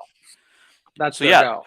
This was a great conversation I was having with a punter around FP Journe. And I was saying, hey, maybe I'd be interested in buying FP Journe. And they said, hey, look, just be very careful, because you see a lot of spruiking going on in the market around like, oh, these are going up in value and they're crazy and they, you know, all this jazz. He's like, yeah, try selling one of those to a dealer and see the difference of like how much you would lose from the bid and ask between that. And he used the comparison as Patek. He says, look, in a Patek Philippe, yeah, you're going to still lose, but you're not going to lose anywhere near that kind of money. So it's probably better for you if you want to stay in the kiddie pool. And, you know, but I think out of all the independents, though, the FP Journe's probably the strongest brand right now. But I mean, you look at Watchbox, they're selling Gronefeld for $60,000 on a $40,000 watch. Mm-hmm. But I bet you if you go to sell to them, they'll buy it for $30. Like the spread on the independents is just out of control. You know? Of course, you're right. It's best to just go through someone you know and keep it, you know, within the community if you can. But and also that is going to events, right? Like going out to events, meeting people, right? Like networking. That's going to help you build your network and your connections. Yes. When I was looking for this watch, the 5212, I knew exactly who to go to. I knew which dealers dealt with these kind of watches, who knew what watch collectors out there that would potentially have purchased this one. And my 5212 came from a collector that was well known. And so I even reached out to the collector after the fact, because I didn't get it directly through him. I had to get my broker to find it for me and then do the deal through him and stuff like that. But yeah, no, I reached out to the collector. He was really happy. He knew who I was. And he's like, yeah, you know what? I'm really happy that it's going to somebody who's actually going to wear it and enjoy it, which I do almost every day. And I like to annoy Higgins by sending a photo to him where he says it's the only watch I have, because I always wear that watch. But yeah, man. Where is Farchi? Farchi will be here soon. I could probably even shoot him a link to let him know we're on if he wants to hop on and say hello. We're just doing a bit of a pre-show. Archie changed his time about 30 minutes later today, but he will be on in about 1 hour and 45 minutes. So yeah, speaking of events, I'm actually going to the FP Journe event next month. On, I think it's a Tuesday there. So yeah, hopefully I'll meet some other fellow collectors and yeah, just talk some watches. But yeah, the independents are a tough one, man, because there's so many I love, and it's just if I had to pick with my heart, I would go with one of them, but it's just hard to, you know, pull the trigger. You know, when you think really for me, it's coming down to the 5212 and all the rest, you know, so it just seems like the safer call to go with the Patek. But I just love and respect all these independent makers. They're just so amazing, you know. Yeah, like even the Gronefeld, a lot of people don't know this, you know, the finishing on that watch. First of all, most watches are using a rhodium brass plated for their bridges itself there. But yeah, they use a stainless steel bridge, which is much more difficult to finish. It's much harder on all the tools, and they do 3 different finishings. They do a frosted finish, they do a satin, and then they do their englage, you know, their beveling. And it takes a watchmaker 6 weeks. They spend 5 weeks just finishing all the parts on one watch, and then 1 week is spent on the assembly. And you know, that's not even including manufacturing the parts themselves there. Yeah, that Principia there. But all their watches receive the same level of finishing, whether it's the remontoire or their tourbillons or even just the simple 3-hander. And dude, if you look at that, like if you put a loop to this watch, it's just incredible. Even all the gearing inside, they do a mirror finish on every single gear. Things you won't even see, you know, with the loop. They're just all perlage on the base plate. I mean, that's pretty standard, but they use a 22 karat rotor. It just, when you dive into it, it's just way better than all the other, you know, main brands out there. They're just putting so much time into it. Is this true that most of these independent brands cannot make a good bracelet? If they do, they charge an arm and a leg for it. I know FP Journe themselves, if you want the platinum bracelet, it's over $50,000 for that watch, for that bracelet alone. But the good thing about that in particular one is that the bracelet will fit all of their watches, so they're interchangeable. I mean, it's so expensive though. I mean, some of their watches starting out are like in the $40,000 range. So it doesn't make sense. But if you get into some of their perpetuals, or you know, any of their other watches that are over 100 grand, maybe you could consider it. But it's big money, you know. I don't think Gronefeld does a bracelet. I think they only do strap. Here's the thing, Kelsowitz, is understand. You really have to ask yourself, why are people buying watches? You know, and are like how many people out there in the world, you know, are buying watches because of movement finishing, or even understand movement finishing to the level of like appreciating they're going to spend $50,000, call it, or $40,000 US on a Grunefeld versus a Rolex, a Patek Philippe, a Vacheron, whatever it may be, right? You know, because part of it is people buy watches because of status symbols, right? Watches being status symbols. They want people to recognize what if they spent 60 grand or 50 grand. They want people to know that that watch is 50 or 60 grand. It's not just some random watch that's going to fly under the radar. Number one, right? So you got that element. You got the element around like, well, hey, if I'm not sure, I want to be able to resell it and not lose my shirt reselling it. You got that part of it, right? You don't.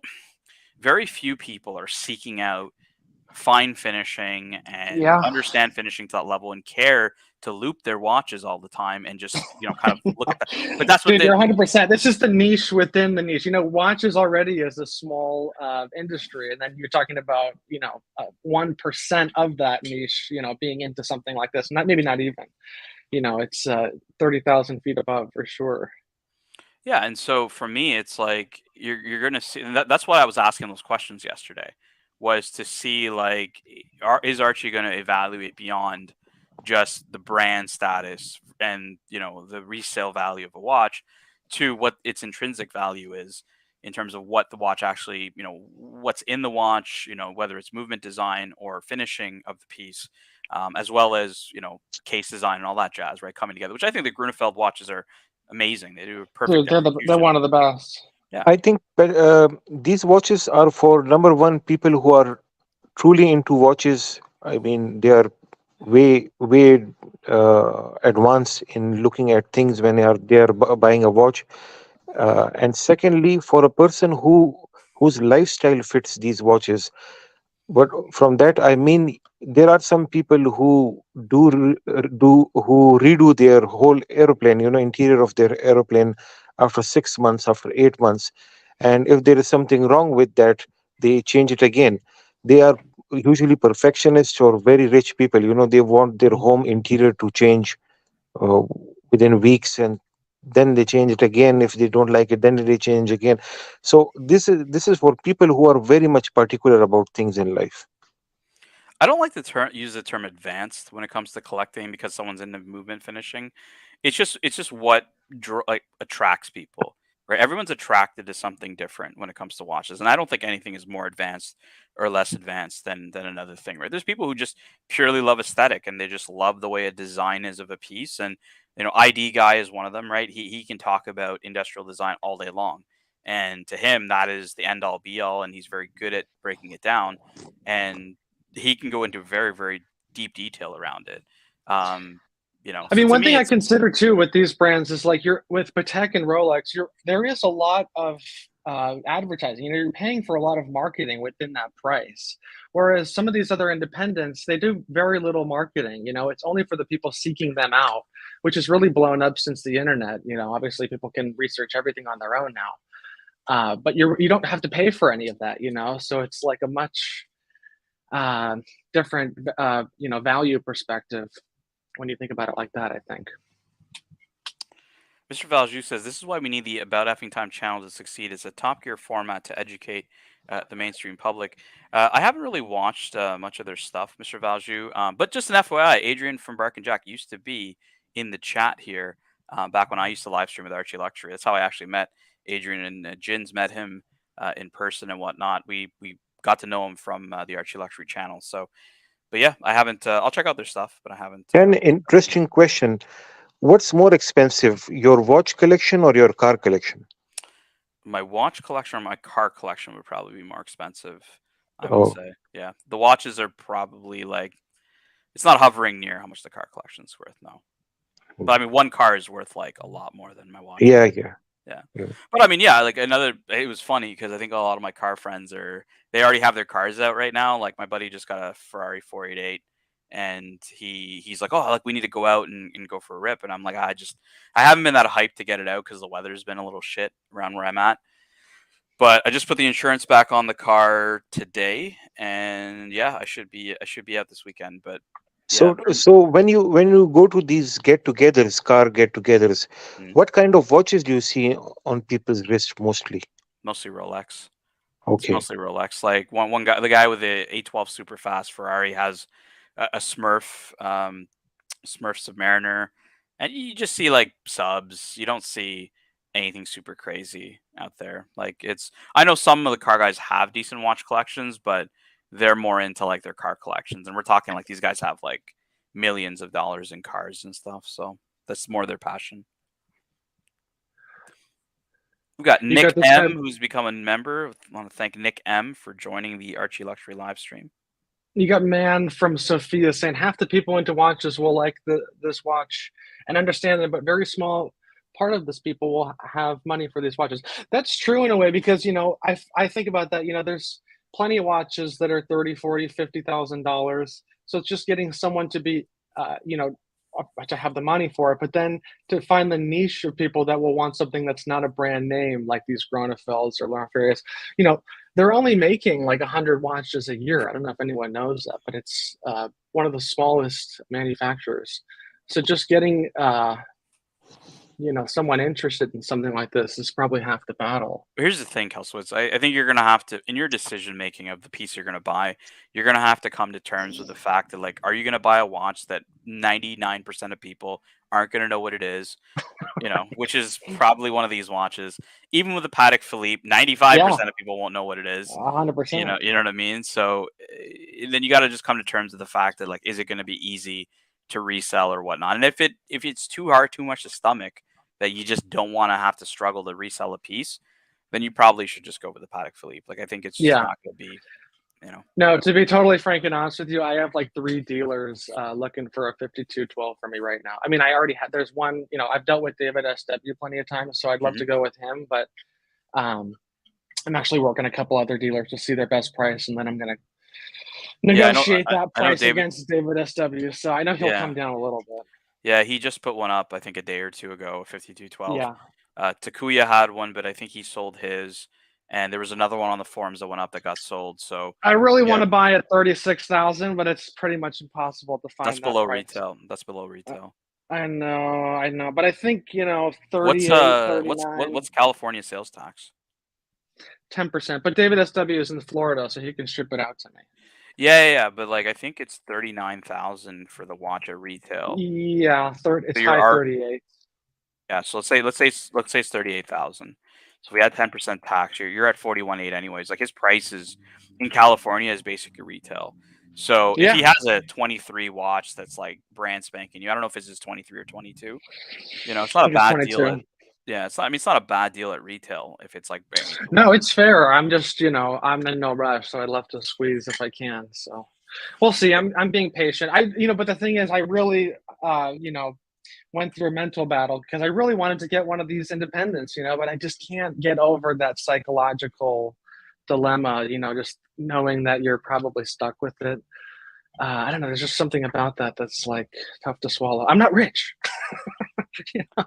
So it's going to go into whether like it becomes your marriage watch, right? Like if it's your marriage watch and you really love it and you love everything about it, like I gotta be totally honest too. I tried it on. I went to a dealer out here, Rostovsky watches, Stephen Rostovsky, and I tried it on for the first time, and I wanted to love it so bad. And to be totally frank and honest, dude, it's a little small.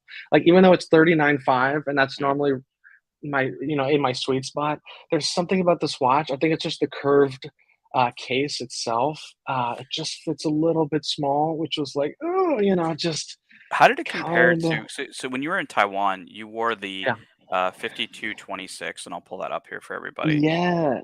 I wanted to know how does it fit like differently than the 5226, which I believe is a 40 millimeter. Well, I mean, the biggest difference, obviously, you have the weight of that gold, but also just the case design itself, like the the side profile of the 5226 has like that studded kind of finishing. I don't know the exact name. Yeah, kind of like a coin finish. Yeah, that's it exactly. I don't know. There's something about that where I was like, just when you have it right next to the 5212, it's just personal aesthetics. I just prefer the weekly calendar. This is an amazing watch, though, dude. This 5226. There's also something that I'm just hesitant about with gold watches. You know, you're going to ding it up, and is it repairable, and that whole dilemma. Also, the way, this is just nitpicking my personal taste, but you know, the way they've applied that right there, the Patek Philippe logo. I don't like how, you know, you have that asphalt finish, and then it goes to like a smooth finish on the logo. It's like not exactly a seamless design. You can't go wrong. I mean, I'm pointing out the 0.01% here. For me personally, I'd go with the steel, you know. And these are, I want to say these are going over retail, if I'm not mistaken. I think these are 40 grand, but I think you can't buy it for less than 50. I haven't looked into. I haven't seen a lot of them on the market, so I'll probably look that up because I wasn't sure if they were or not. I do love the casual look of it. You know, that's part of my thing. It's got to be, you know, beach to tux, as Goffberg says. You know, Absolutely. It's just something that's not too dressy, and this is right up the alley. That, you know, and you have loom on the hands. That's quite nice, and the hour markers. This is amazing. I was gonna say, Professor, you're here and you're bringing in the dollars even in your silence. We got a super chat here from Nick M, who just became a member of the channel. He says, I signed up as a member since I laughed about the professor talking about Italians buying a Rolex even if they're broke and living in their cars. Give me a second, I got a phone call. No problem. Hello, Professor. How are you? Good to see you. And yes, Clou de Paris is the right terminology, or hobnail, from our good friend CB, who does like his Grunefelds. CB, if you want to post in the chat for Kelsowitz, who's heartbroken, or not heartbroken, but he's torn in choosing a Grunefeld Principia 1951 versus a Patek Philippe. Professor, how are you doing? Sorry, we didn't get to say hello. Greetings. Thank you very much to you, and thank you to Nick M. Thank you very much. I probably made this statement many months ago, but somebody's listening, so I thank him. We're always listening, Professor. And I don't even know what this comment is. Italians buying Rolex, even if they're broke and living in their cars. I guess the Italians like the Rolex, so. Yeah, you know, the Italian market in the 1980s is the market that saved, in many respects, Rolex.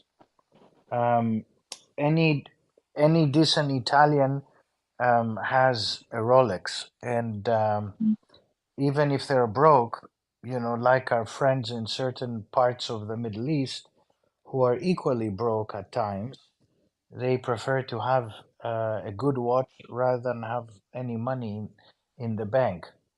So the Italians, you know, do prefer their watches, and they prefer living with.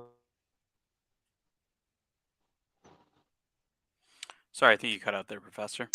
You know, Professor, the funny thing is these stone dials and these stellar dials, nobody wanted them, and these Italians But actually, in the 1980s, they made them so famous.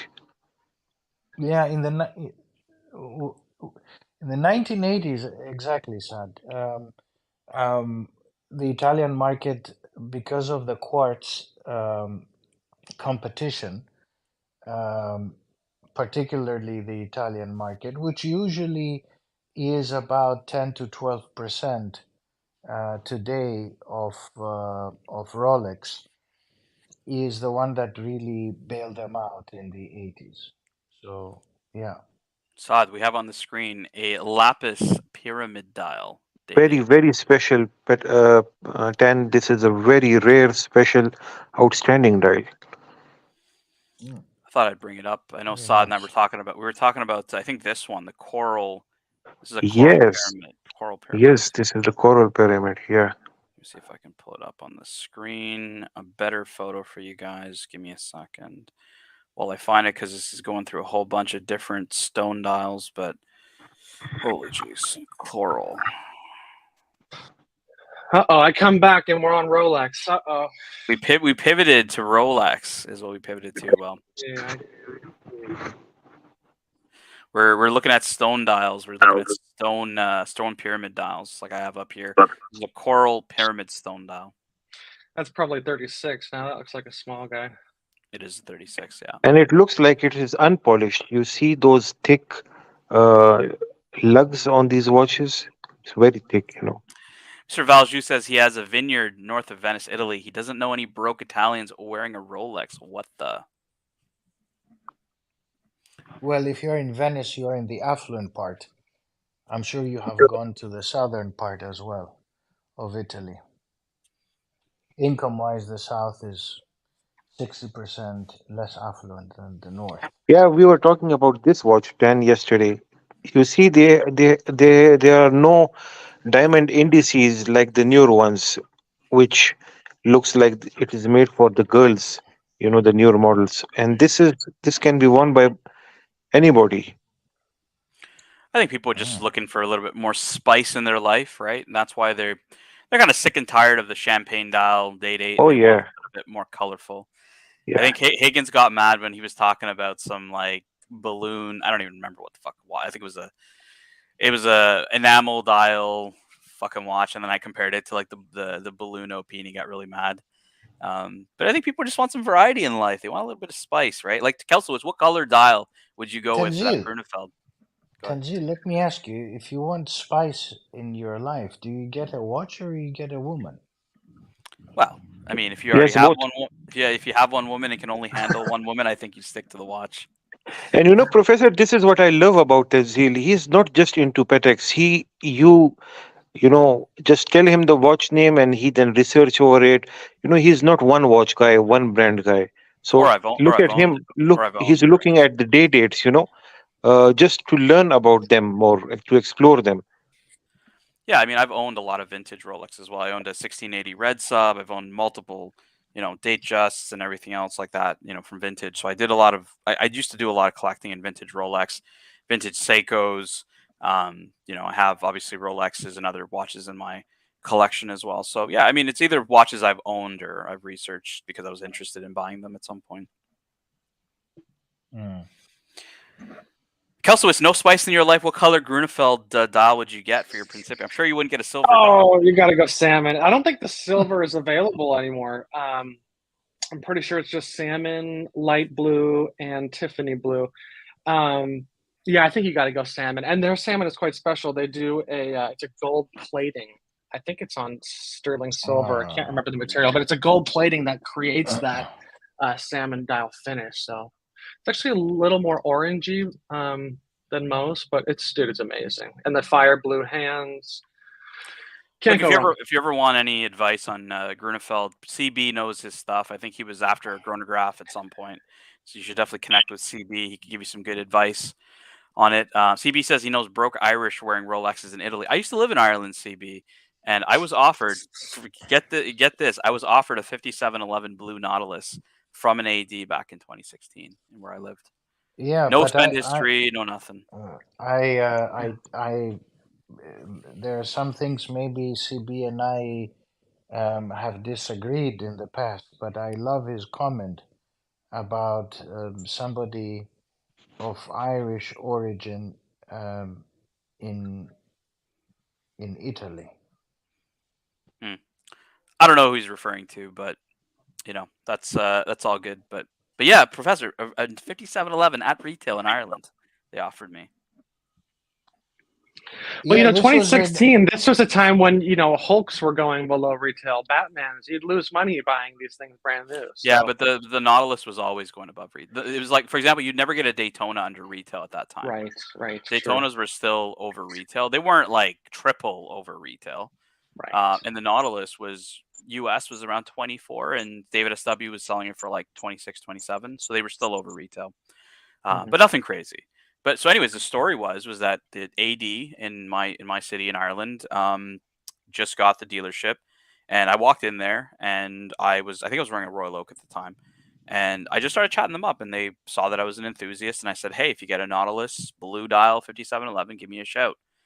And fast forward 6-7 months, I had actually moved back to Canada, and I got a phone call saying, hey, we have your Nautilus, and I wasn't able to pick it up. I had already bought one, but it was definitely, it was definitely interesting to see even back then when it was not an easy watch to get. But yeah. Sure. Mr. Valju says, I like my salmon on the orangey side. Coho salmon has a nice rich color, no doubt. Then, if you would like to have one Daytona, which one will that be? The Daytona. If I were to have one Daytona, what would it be? I don't think I would go vintage. I do like the Zenith Daytonas, but I don't think I would go vintage. And in the modern ones, I'd probably, again, I'm not a huge Daytona fan myself, so Yeah. I probably would, in the new one at least, I'd go with the black dial over the Panda. I think the Panda looked better in the older version of the 116500. If I was to go with the old one, I'd go with the Panda, but I think I would go with the new one. I'd be, everyone's hating on the new one, but you know how that New is, one right? is better. Yeah, So here's the thing. All the guys with yeah, all the old watches are yeah, gonna be like, yeah, "Oh, the yeah. new one sucks," you know. Exactly. Yeah, Yeah. yeah, yeah. But Now, this is Rolex, yeah. boys. Beggars are You not don't choosers, bro. now, no, this is Rolex, boys. You don't wear old stuff. You know what I Yeah, mean? yeah. Like Now, you don't now wear old they're old is stuff. stuck. garbage. Old is Now garbage. they're stuck with the steel garbage. I want to Yeah. see what they're gonna do with it. Now, my question from Patek Philippe, as he's a Rolex VIP, what do you think of this platinum, the anniversary edition? If you are being offered one at retail, will you Mhm. get it? Yes, no. So you're talking about the new Platona with the see-through case back. Yes, sir. Yeah, let me pull up the new Platona for you guys. I was actually offered the old Platona Oh at wow, retail. I knew it. This was years ago. This wasn't Mm. like recent.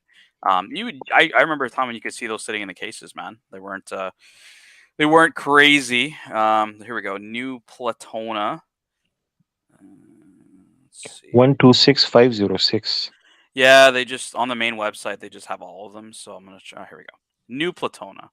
I do like the new Platona. I like all the Platonas, to be honest with you. This watch is literally a brick on the wrist. Platona is very close to the Greek word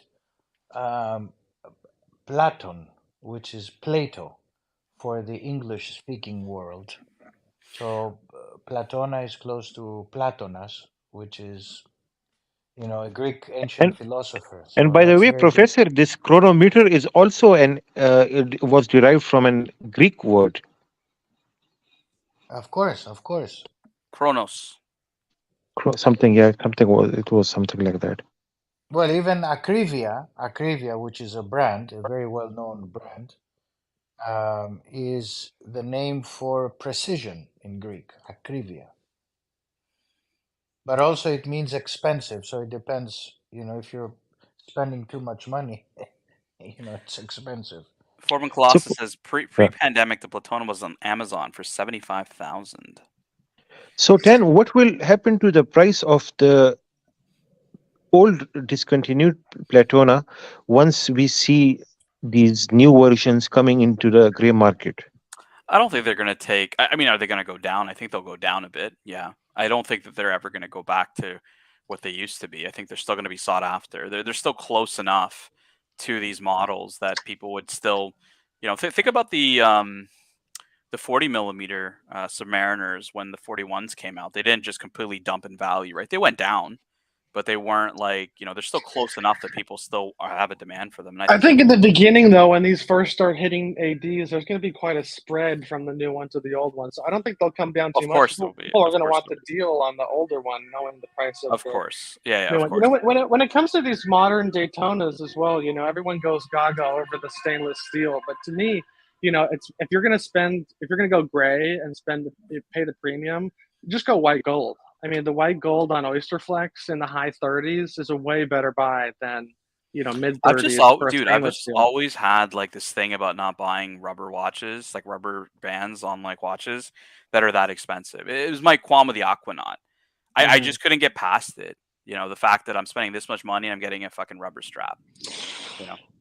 Yeah, no, that is true. It's just not luxury to me. It really isn't, right? And whether a calfskin strap is luxury or like a gator or whatever, right? Like to me, rubber is just not.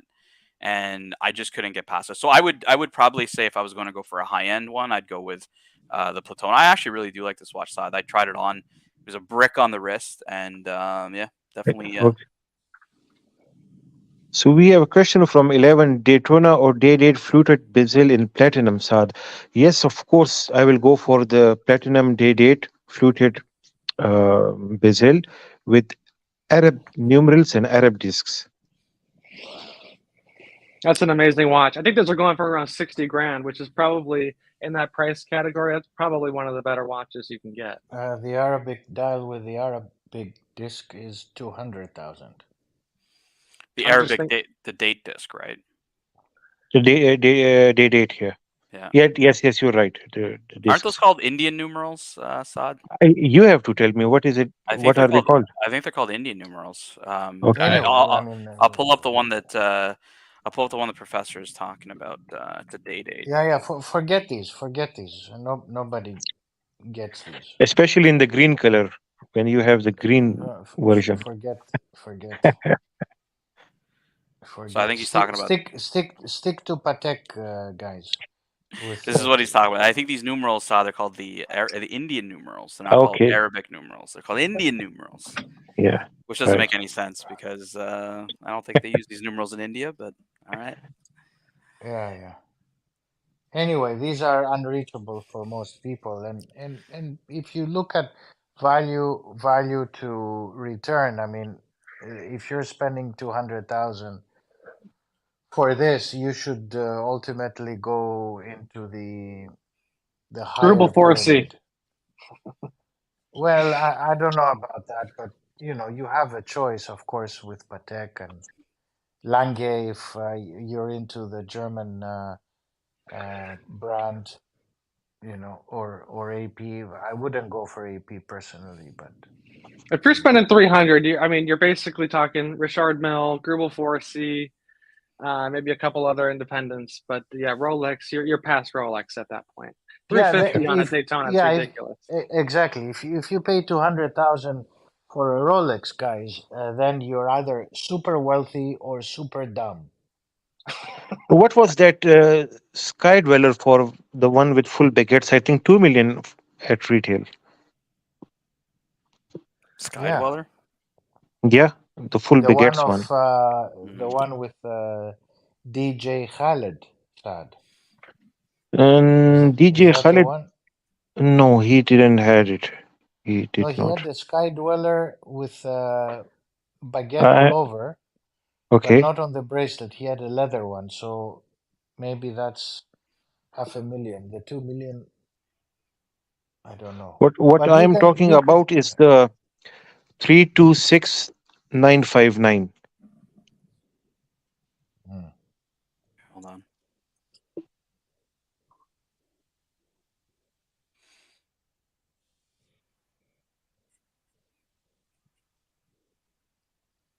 This one. Yeah. I think this was the most expensive Rolex at retail. So I'll just be right back, okay? I'm just gonna go on mute. Sure. You guys can walk through this. So we have King of Pateks here, Kalsowitz. He's a huge fan, lover of Patek Philippe. Whenever I listen to him, he's always talking about Pateks, and he has some huge catalogs, nice collection of catalogs that he shares with us sometimes. So tell us about your collection, Kalsowitz. I know you are a very, very old member of ArchieLuxury, but we new guys need to know more about you. Yeah, I've been collecting like over 10 years, and I've known Archie, I think, since 2015, 16. And, I don't have a huge collection. I've moved out of a lot of watches that come and go. I've always been an Omega, Rolex guy. I need to ask you an Archie question, if you permit me. Go ahead, of course. In which industry are you in? I work in the film industry. Oh, beautiful. Yeah, I'm in Los Angeles. Third generation. Are you the guy who connected from Taiwan? Yes. Yeah, that's me. Oh, interesting. Very nice. I've been to your country. Oh, cool. You talking about Los Angeles? Or you talking about Taiwan? No, I'm not. No, Los Angeles. Your wife. No, I've been to Taiwan. I prefer Taiwan than California or Los Angeles, at least. I don't blame you. Taiwan is beautiful. People are missing out. Yeah, no, it's a great place. It's overlooked when a lot of people go into the Pacific Rim there. They always go to, Singapore or Thailand or one of these other countries. Singapore is a ripoff. Yeah. No, Taiwan is definitely overlooked. I wish more people went. They have a good system over there, but I a think little they hot should in the go. summer. Yeah, they should definitely go before they get invaded by the Chinese. I know. That's I'm Not, exaggerating a little bit no, just it's not a good to, situation though. but it's not good. It's not good. It's looking inevitable, but hopefully the best. Everything They have works out for the excellent better. restaurants, Yes. Kaslovitz, and Yeah, I don't know fantastic. if you ever went to their night markets. They have, the Yes, street I've night been, I've been. markets. Have like 100 food vendors you could eat. I gained like 10 pounds on my trip over there. It was out of control. Yeah, But oh, you're in the film industry. Okay. yeah, Is there a lot of change in the film industry now as a result of this AI and the digital content, and everybody can do a film from their backyard? Is there a bit of that changing your industry, or not really?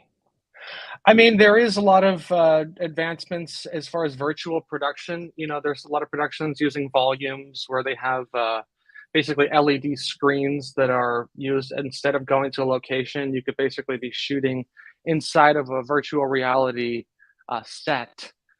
So this is probably the biggest advancement. But as far as people doing things on their own, that's all kind of low budget stuff that none of us really mess with. Gents, we got a super chat here from our good friend Toyota Mo, $5.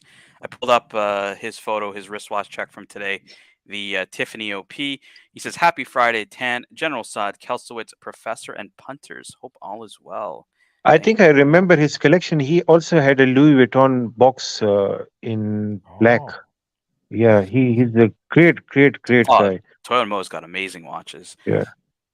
He's he's got this, he's got Snoopy, he's He's got a fellow Man of 5212 owner. He's in the club. Yeah, 5212 as well. The guy's got some insane pieces, but we love seeing our good friend Toyota Mo's giving us the thumbs up, boys.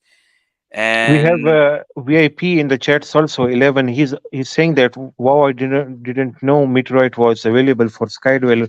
I think they had another version of the Sky Dweller with Meteorite also, which was the 236259. okay. Toyota Mo says, "Wait, is he making movies in the Valley? I know the movies they make in the Valley. did you say 236-259? Yes, It's not coming up here for anything Rolex 236-259. Sheikh 236259 TBR.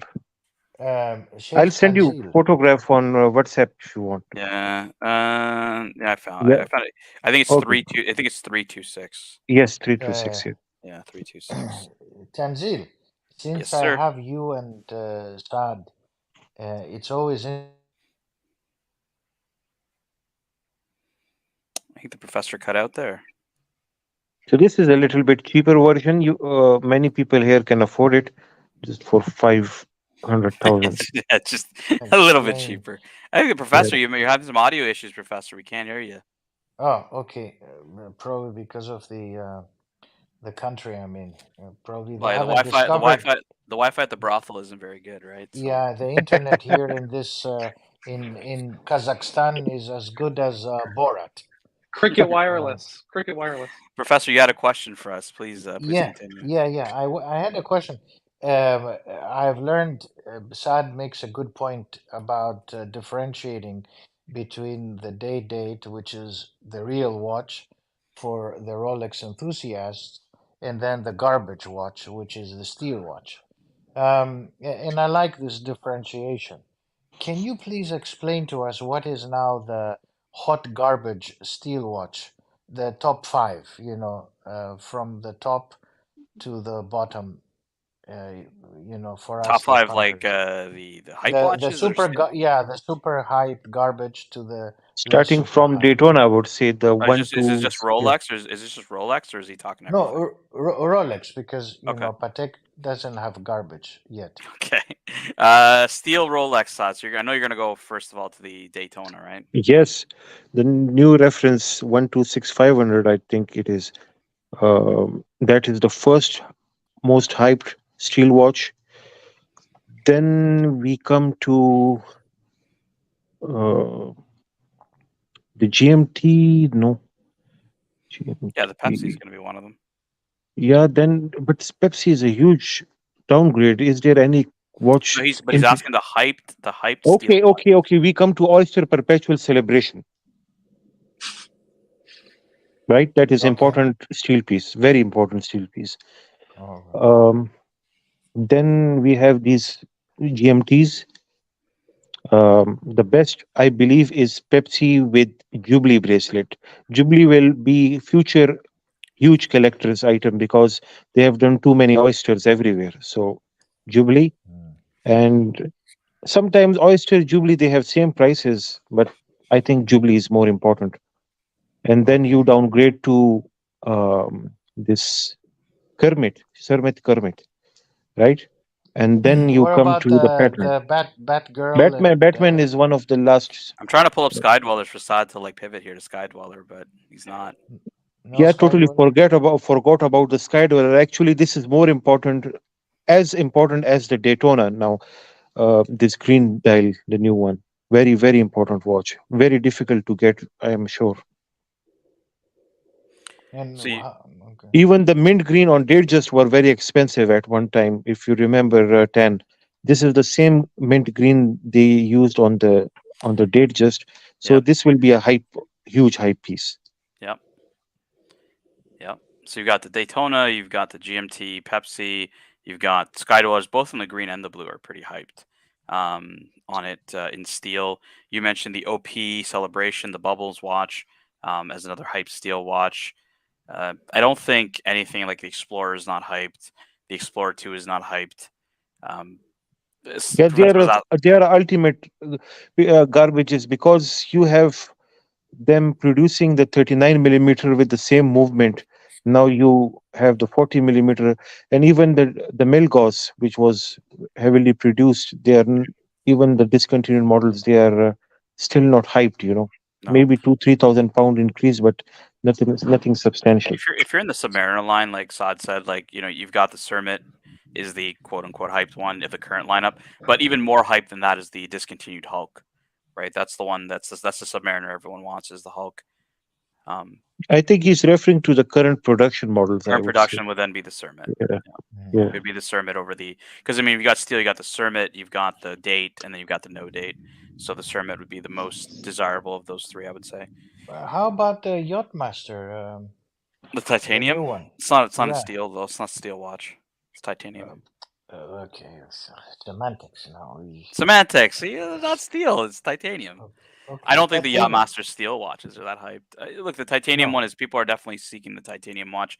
How long that's going to be, Professor, is going to be probably dependent on how much titanium they continue to produce, and just again, the Yacht-Master as a lineup hasn't been the most desirable. So I think it's I going to think, boost the yeah. Yacht-Master. I don't think it's going to make the Yacht-Master. I think they're going to continue to make titanium pieces in other lineups, right? So it may not be unique. Mm. Lustu says the Yacht-Master is hot garbage. Hot garbage. So, okay, Raymond. Let me ask you the flip side now, Saad and Professor. Tell me the 5 most unhyped steel watches at Rolex. Datejust. Okay, Datejust.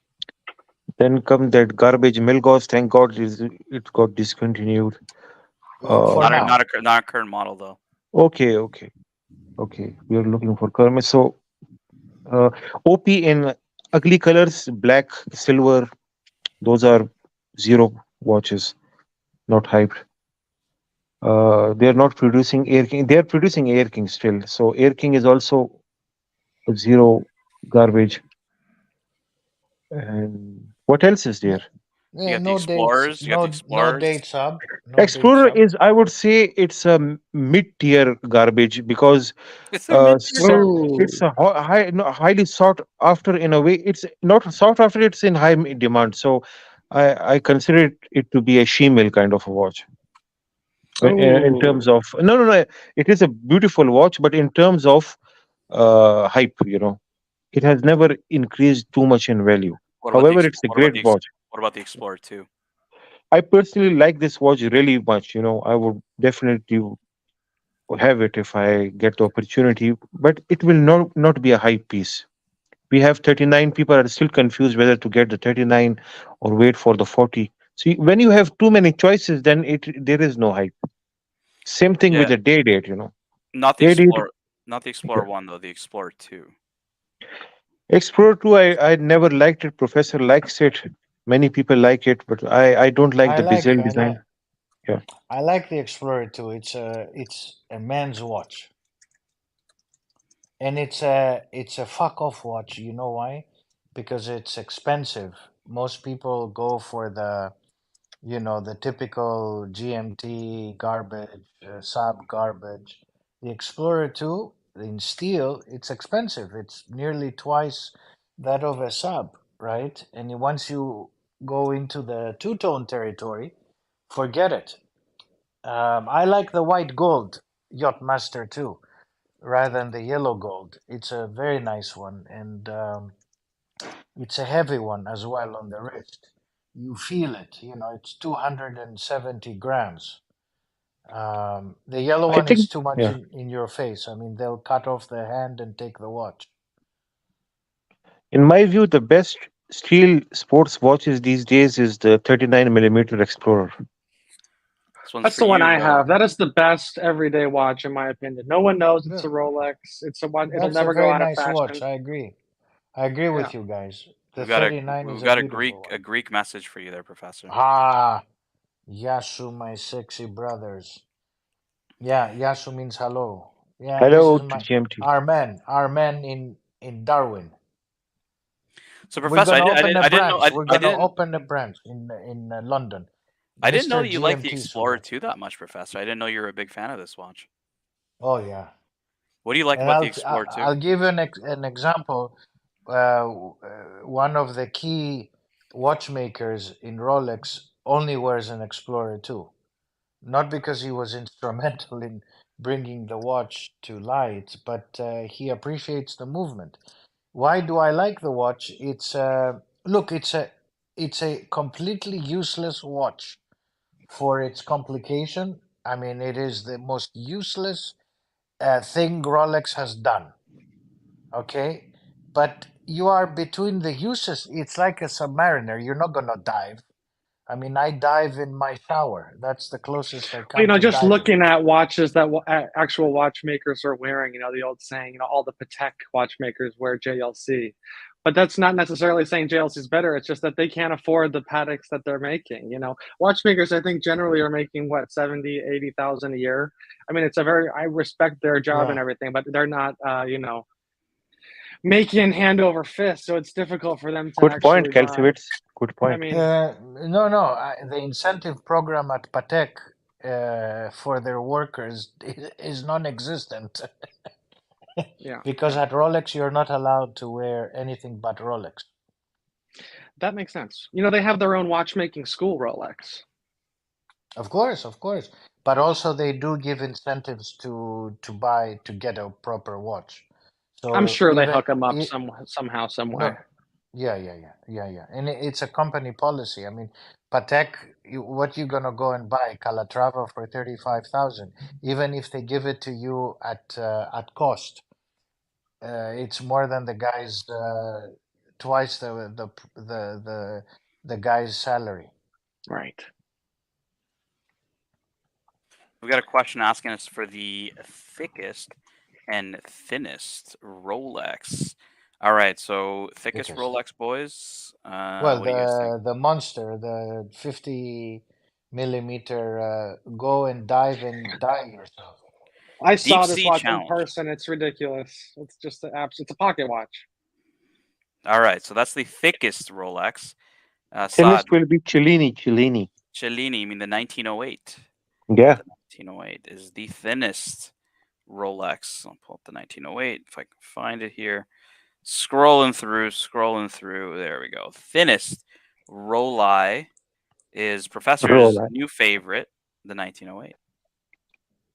Why is it my favorite? It's your new favorite. A new favorite. Why? Because This you is like, you like Rolex being a bit It suits different. you, Professor. It suits you, yes. This watch, No, watch has Professor all over written on it.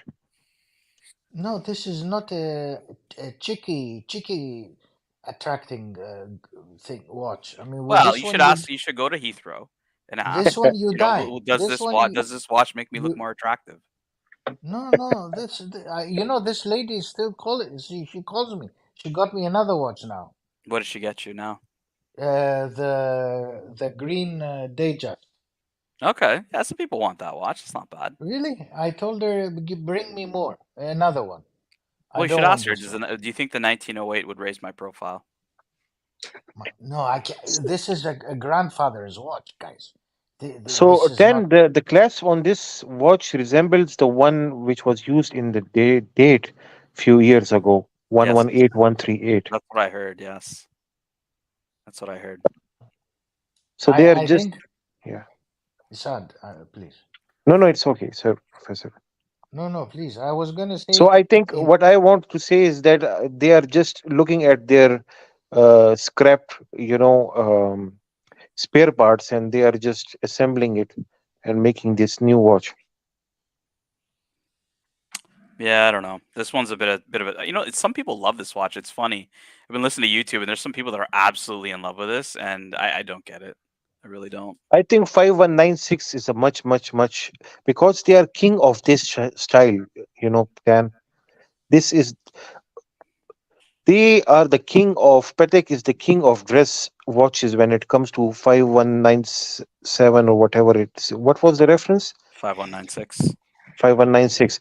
So whenever I look at these kind of watches, the first watch that comes to my mind is the Calatrava. Why not go for the best one then if you really want a dress watch? Yeah, it's true, right? Some people, Yeah. some people just want to build their profile with Rolex, and they think this may do it, right? And this to me does not say Rolex. It doesn't have any of the Rolex DNA in it. We And go together, Tanzil. Let's go together to my to lady Heathrow, friend. we'll tell her in Yeah, we Heathrow. go to Heathrow. Which is that Terminal 3? Which terminal was that in? 2. Terminal 2. Terminal 2. I see. I have her mobile. We can call her too, take her I'll out. be like, I'm hey, sure I heard the 1908 makes you more attractive, so I need to get a 1908. And if she says it's more attractive, Professor's going to start liking it a lot more. So. No. What's If the I end sport? up getting a watch, I'll get one of Saad's day dates. All right, so Forbin Colossus wants to make it a little harder for you, Saad. He says instead of the deep sea, the ones we knew that are the most thickest and thinnest, what else is the thick one, the thick chunky monkey, and what's the thin one? I think the Oyster Perpetual will be the thinnest sports watch. Oyster Perpetual. It's probably just as thick as an Explorer 1. Okay. I mean, It wears really pretty thin much though. the same watch. Yeah, I would say it's probably that. Explorer 1's pretty thin too. And then you got obviously chunky monkeys. You're getting still into like deep seas. You got the deep sea. So you got the Sea Dweller, the ST, the ST43. You've got you're gonna go to the larger size pieces, right? What about the Yacht-Master II? Is that one thick? I've never really worn a Yacht-Master. Yeah, it is. It is thick. Yeah, It so the is Yacht-Master thick. II could be another option. Yeah, but it has a unique case. It has a unique case for the Yacht-Master. Richard Prophet calls it the Apex Predator, the gold Yacht-Master II, the Apex Predator. Oh, yes, this is the top watch. Good friend of the channel, Rodent Mutation, says, I have all the dog Rolexes. It is more fun to work your way up. It depends what do you call dog watches, because for most of the people, Datejust is a dog watch. For me, it is the best watch I can have. Let's give the Datejust a bit of love. I don't know why people don't like the Datejust. I'm not understanding this. Well, define people, right? Like, watch collectors or the general public? Because the general public, yeah. No, okay. The general public does like the Datejust. It's one of the. Everybody is going for the sports watches. You look at people; they're wearing subs. Nobody's wearing Datejust. Some people are going for sport watches. Not everybody. Okay, I was wrong. No, this is one of the best selling pieces that Rolex has ever created, right? Like it's to say it's not popular is not a correct statement. Like there are people that specifically want a Datejust, or people that I know that aren't watch collectors that like this is the watch they want. They don't care for the sub and what have you. But yeah, watch collectors love the sport models, sure. And those researching on watch collector areas like forums or YouTube will probably be influenced to buy that. But there's a lot of folks that still love the Datejust and want to buy it. Forbin Colossus asked, does 41 make the date just less appealing? I don't think so. No, I have no, no. It's amazing, yeah, man. You have the date just 2, right? Or date just 41? I have the date just 2. Blue Yeah, Romans. I have the 41. It's ultra watch. It's excellent. It's the best watch I have. Hey guys, this was good watch talk. I gotta run though. Oh man, and you are the encyclopedia of watches, man. We want you to be here with us. Oh, what are you talking about? Tan's the man here. Hey, are you guys gonna be on Archie's main channel or? Yeah, he's gonna be on in an normal? hour, so I'm sure some of us will still be around. So Okay, we're I'll just probably helping him stop out back. helping him out until he comes back. But yeah, hop on whenever you want. All For right. free. Okay, take care, guys. Yeah, see you, Thank man. you, thank you. Take care. Mike Fibonacci says Patek price remains expensive as Patek entry price was risen by 30%, and Patek stopped limit productions of Calatravas. Yeah, it isn't easy to get a Calatrava, just like it isn't easy to get a Datejust. You know, that's just how it's been. You guys don't remember like 2 years ago when they used to call Rolex ADs Datejusts R Us? You know, there was only Datejusts that were available at the Yeah, AD, and then in yeah. recent times they became scarce. Oh And yes. you know, Yeah. that's whether that's a supply issue or a demand issue. What's the situation now, Tan, with your ADs? Date just difficult to get still, I or mean, we it's got Professor walking in there charming the women with no spend histories, getting Datejusts thrown at him left and right. oh, yeah. Okay, you know, look, I think it's bad. It's bad, but you need to know them, and you know, they're humans as well.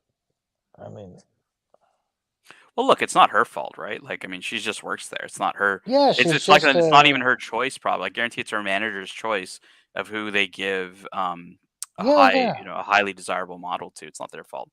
Man from Sofia says 6 years ago there was 30 Datejusts in the Rolex shop and one sub. Rolex produced Datejust in big numbers. That is true. True, true, very So true. Adil is saying if Saad has date just 41, then I retract my. Actually, I have a date just 36 also, and I agree with you, Adil. Why the date just 36 is more usable, versatile piece But because yeah. Adil's next question for you, Saad, is Yeah. going to be: isn't your Datejust 36 for the Bachi log?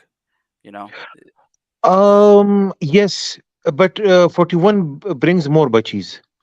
Butchies, for those that don't understand, means girls in Saad and I's language. And I asked him if his Girls. 36 were girls was for girls. And then he said, as a response, it brings a lot of butchies. It means it brings a lot of girls. Usually, the more diamond you have on a watch, the more girls you will have. Art says Saad is a traditional man. He likes his date adjusts. Professor, you're not a big fan of date adjusts, are you, or do you like the date adjust? No, I like specific dials. So this must be the one I that they offered you, this green one. Was it on Jubilee fluted or? Yeah, Jubilee fluted. This is a difficult to get watch, 10. I know, Professor's. He wants to tell him to throw it in the bin. Yeah, Okay. yeah, with a fluted dial. Okay, by the fluted dial. I don't know what fluted dial is. And by the way, Adil is liking our The little wavy commentary. dial. It's the wavy Yeah. dial. I don't know how you call it. Saad, this comment's for you. There is only one reason to buy Rolex. It's all about Rolex sports model.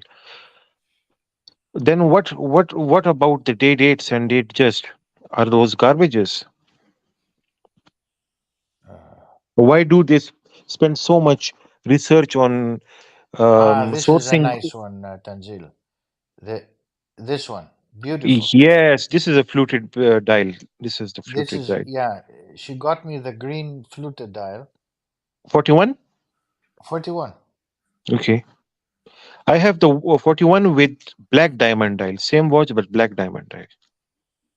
This question's for you, Professor, from Adil. Adil, what dial is your favorite in terms of the Datejust? Yeah. In terms of the Datejust, I personally like the blue with the fluted dial, and I love this one. I asked my wife, she says this is ridiculous dial. I told her, you don't know anything. I'll get another wife. And your Cypriot brother is saying, I love the day date and I love the date, just that I have both.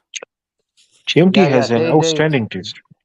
The day date, yes, the day date is lovely. Once you go and day date, Professor, you don't go back to these garbages then. Yeah, I believe you, Sad. You know, I need a date and a date, continuous date. If the date can bring many dates, this is even better. Because you know, life is short. Life is short. It's okay, Professor. It's Ramadan. You should be having a date every night. Oh yeah, Oh, yeah, I I forgot. even, yeah, I forgot. We cannot talk about these things. It's all right. We got Ducky who says, "Why is the date so expensive?" Actually, it is not. If you compare it with the all gold version of the sports watches, they are slightly more expensive. The only reason they did being more expensive is if you get a special dial or if you get a diamond bezel or a baguette bezel, then things get really bad. But is a day Other date than that, is it yeah. a day date really worth it without something special? Uh, yeah, for me, every day date works. But if you have a special dial day date, then it's like having a Lamborghini Hurricane all-wheel drive model or whatever you have. I forgot. Evo, you have a Evo? I have an Evo, yeah. Yeah. So 10, you have the best in the world, the fastest. So this is what I want to say. You have Hurricane, but on top of that, if you have an Evo, then Well, you have the best. what would go through your mind if you're at a davat and you see a guy eating, some stew with naan and wearing a platinum day date, not giving a I fight? I always see them here, having stew with the naan and having a platinum date. One of my friend has it. Yeah, Well, it's. you need to invite me over for some nahari then, because I would Oh like man, I to. would love to. Tan, you are amazing person. You are a blessing for us. I Eh, And would who is I'm that, gonna love ask. to Sad? make food for you myself I was gonna ask with my Professor hand. the Sad? same question. What if you saw someone wearing a platinum day date fist into one of those really sloppy gyros that our friend GMT makes at his restaurant? Oh, Would you say this is well, a man? This is a man's man, or would At you at tell the this end to of the customer? day, anybody wearing a day date is a human being. He will go to toilet. Same with Grubel Force. Those guys are normal human beings. They will sometimes like yeah. eating paneer, you know, jalebi, sausages, samosas. I Of course. appreciate a lot Tanzil. People who wear expensive watches and they go to, let's say, more popular outlets to eat a meal. And if they eat Mr. GMT's souvlaki, then that souvlaki is platona souvlaki. It's the Of best course. souvlaki for that person who I has can't ever chosen. look at his menu or something. I get so hungry just looking at GMT's menu because it's kind of the food I'd be interested in having. So we got a good question from Aunt G for the panel. Would a see-through case back be better on a day date or a Daytona? Oh, And Gene is a genius. To be honest, it suits day date more than a Daytona. But Rolex, I think, was just experimenting with this thing, and they have succeeded. And even if they tomorrow bring out another day date with an ugly champagne dial, but a case back exhibition case back, that will be a huge hit. So this is a good strategy they're following. And not everybody looks at their movements from 10x loop all the time. Nobody has time for that. I think that it would be a better choice on the day date, to be honest with you, than the Daytona. I mean, the Daytona is a sports watch. It's I don't know. I don't really see the point of it doing it on the Daytona, but I mean they did it on the Platinum, so it makes sense. But I would have preferred it on the day date. yeah, I and don't know, but what about you, probably, Professor? yeah, they want to differentiate again. I don't think that they're going to do it for all the models. They're not going to continue doing it. What Rolex does well is that the case back can serve as a place to write your little, memento. Nahari is the greatest food of all time, Saad. Yeah, it is. It is. I love But meat. I also want to praise Frank Cannon for his very precise and good point concerning the 41 Datejust, which is that I agree with him. Most collectors have this notion that they suck, the Datejust, and they're not. I think they're very beautiful. People are more into following other people's tastes and trends of the time. And for last 10 years, sports watches are something very special for and the enthusiasts. But a time will come, people will switch back to these traditions. But another thing is, supply and demand, Professor. If you have too many of day dates and day dates, date just and things like that, a time comes, people get sick of them and they want something special on their hands.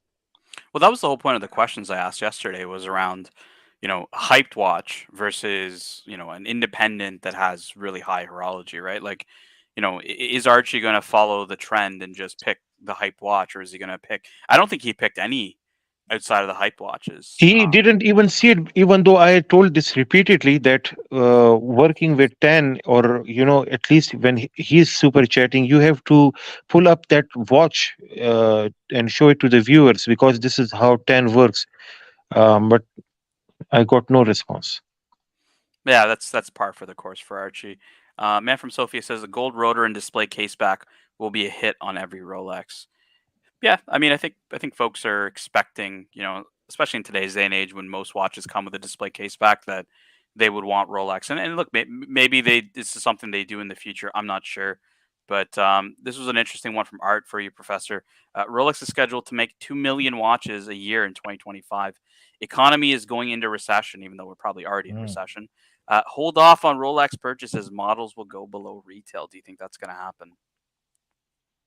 The age-old question. What's that angel question? The age-old question. The age-old. Yes, sir. Yes. Let me get my crystal ball and tell you. First of all, every time we say that we're going into a recession, it doesn't happen, and somehow equities in the U.S. have done okay. Crypto has gone crazy okay. The recovery from their lows has been close to 100%. And we're facing the deepest inflationary pressure of the last 35 years. And we're still expecting a recession, right? So I'm not so sure that we're going to see a deep recession coming. But there is a slowdown. And, the issue is what happens to our Asian friends, foes, whatever you want to call them. If the Chinese start recovering, they comprise about 35 to 40% of the watch market. So they can suck all the watches that the Swiss and their cheesy friends produce. So I'm not sure, will there be a recession? Rolex is not going to produce 2 million watches by 2025. Hello to the But even legend. The legend Archie himself. Luxurious. Hey, how are you guys? So good to see you, Archie. Oh, hello there. We Archie, have a we've had hero. some, we have some. I'm gonna give a shout out to a bunch of the punchers that super chatted. We got a 50-pound super chat earlier from Muhammad Ali. We got Muhammad Ali. Thank you so much, Muhammad. We had $20 from our friend George Varghese. Yes. As well. We had some super chat money coming in from our friend Toyota Mo, along with a few others. Toyota Mo is a legend. Thank you so much. Had a good show, man. We've had a good show. We've been going for about 2 hours. Hey, it's Good Friday here in the North American continent. So, and it's also Ramadan and Passover for other people as well, I believe. We're running it at the bottom here. Happy Passover, happy Easter. Archie's going to wish happy Ramadan to everybody as well. Thank you, Archie. That is why I'm up so late. About 1 hour's time, I'll have my fasting started, and it will last for around 14 hours, something like that. Then I'll what break do you eat? What do you eat for Sari? Nothing special. Something light because it is a very weird time. It becomes really difficult. You get acid reflux if you eat some nihari or something spicy. You have to be. Tanzil, Saad got me out of bed. Yes, I texted the professor the link. We were going in a pretty interesting convo, Archie, here on the Datejust and how it's not as popular, and we like the Datejust 41. Frank Cannon says he loves his Datejust 41, but he thinks most collectors think it sucks. What do you think, Archie? I got to tell you, the most comfortable watch I ever worn in my life, no bullshit, 16234 steel Datejust with white gold bezel. But he's talking about 41, Archie. I know, but so the 41 itself, that's more modern size. You know what? I think that's a winner watch. Excellent. Thank you. I got to tell you, I think the watch, if the Rolex sports range wasn't so great, that watch would be amazing on its own. In fact, in the 70s and 80s, people didn't want a sub. They wanted a Datejust. Well, that's the thing, right? Is the sub is popular, but the Datejust is like one of their best-selling pieces, if not the best-selling piece of all time, right? Mr. GMT, $5. Now the Archie is here. Happy whatever you celebrate, and stay sexy. Thank you so much. Stay sexy. So Archie, you're doing a different time slot here for well, it's not Good Friday, it's Easter for you now, right? Isn't it? Yeah, that's right. Saturday in Australia. So I moved it to 9 a.m., right? Because it turned off daylight saving so it's just trying to adjust. That's cool. Yeah. Which means it'll be American 7 p.m. because I've always been New York 7 p.m. Okay. Yep. So that's kind of that's the way we'll do that. Did you know that CB was applying for this watch? The 5178 minute repeater, enamel dial, guilloche. And they have this on both a blue alligator as well as, I don't know if you've seen the orange strap on this one. It's really cool. Look at that. Wow. His CB's got some amazing stuff.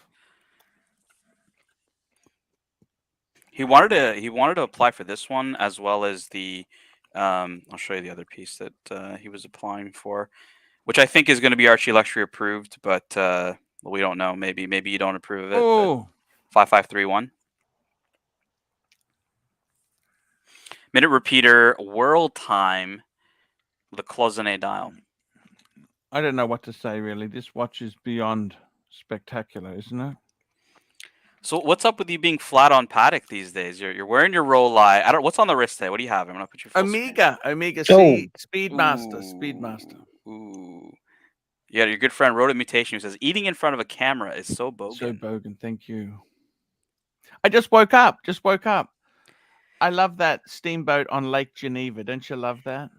Yeah, but would you be spending $500,000 and not have what you really want on the dial? Like, does the steamboat mean anything to you? I like steamboats. What's wrong with steamboats? It's just you were fiked off that like some of these watches don't have Brisbane on the dial, and you would have preferred, if you're spending that kind of money, you want your city on the dial, right? Dan, what will do you have would like to have on the dial, Calatrava? I like the a Lamborghini. No, they did a rare enamel. I'm gonna show it to you real quick. A racing enamel dial. And what about your own photograph? Yeah, like Sultan Qaboos. Yeah. No, I don't think Archie's even knows what we're talking about, but I know the joke that he's saying here. Let's go to Rare Handicrafts here, Archie, from the Grand Classique at Patek Philippe. Beautiful. So they released this one. It looks like it has a 6119 case, but it actually uses this watch actually has a 240 micro-rotor movement in it. And you can see these hands, Archie, are a bit different than you'd see on normal Pateks. This is one of the rare handicrafts, yeah. How does one get this? What's the procedure for getting one of these? This is pure application and actually extremely hard to get. I was reading about this, that someone was like, they had a better chance of getting the perpetual calendar chronograph, the higher end grand complications, than even coming close to getting these. They're just like very, very, very difficult to get, and not a lot go out in the world. So, are these also Calatrava? I see some gold, I thought they were demarcation. hand painted enamel. I thought. Yeah, Okay. yeah, this is enameling. It's hand-painted enamel, yeah. But what was this? So Road Mutation said that he saw this actually at the exhibition at Watches and Wonders Archie's. There was an ArchieLuxury fan at Watches and Wonders. Wow. Raymond Zhao does not like the strap, Archie. It's a little bit The too- ostrich looks like ostrich. No, it isn't. It's This a is just racing holes. strap. Yeah, it's like a perforated racing strap. It's probably Yeah. calfskin. Then what is the Absolutely. best strap for? What is the best leather for sweat, anti-sweat leather, sweat We repellent? should ask- Plastic. should It's ask called Archie. rubber. It's called Yeah. rubber, Tan. I was gonna say ask Archie because he lives in a very hot climate. Me, I'm in a dry climate that's usually pretty cold, so I don't need to worry about it as much. Rubber. Get yourself a rubber. I think the most Strap. beautiful strap on any modern Rolex, any modern watch at the moment is that fucking caramel strap on your 5212. The calfskin strap. Yes, the calfskin strap. So Archie, we're going to talk about a brand that you don't love too much, but that was really interesting to our friend Saad, the Audemars Piguet Piguet. line, Piguet. the Piguet brand. You're not a big fan of APs, Archie. You've always had a love-hate relationship with this brand. I did my ass on them. That's the problem, okay? You're I not, think APs. I mean, you tell me this, Tan. I think APs are a lot more delicate than Pateks. What do you think? I didn't find that my Nautilus was more delicate than the Royal Oak. I thought it was more delicate than the Royal Oak. What do you think of this new music edition? Oh, I love it. This is the Hoff one. Hoff, isn't No, it? I don't think Hoff owns this one. This is a new one, limited of 250 pieces. This is black ceramic. Oh, okay. Yeah, I think Hoff owns. I think I'll pull it up. He owns the titanium one. I think he owns this one, the titanium in 43. Yeah, I think that's better. I like that better. You like the black ceramic? I hate ceramic. I'm scared of hairline cracks. Super chat. Super chat and G $5. Thoughts on the JLC sector chronograph or just get a Daytona? I love JLC sector dials. Let's look at the JLC sector chronograph for you here, Archie, before you make your decision. Great to see you on the stream, Tan. That really makes me happy.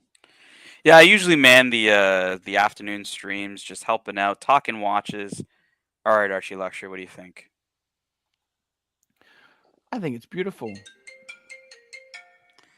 I got Clyde calling me. I'm gonna text Clyde the link so that he actually knows we're live.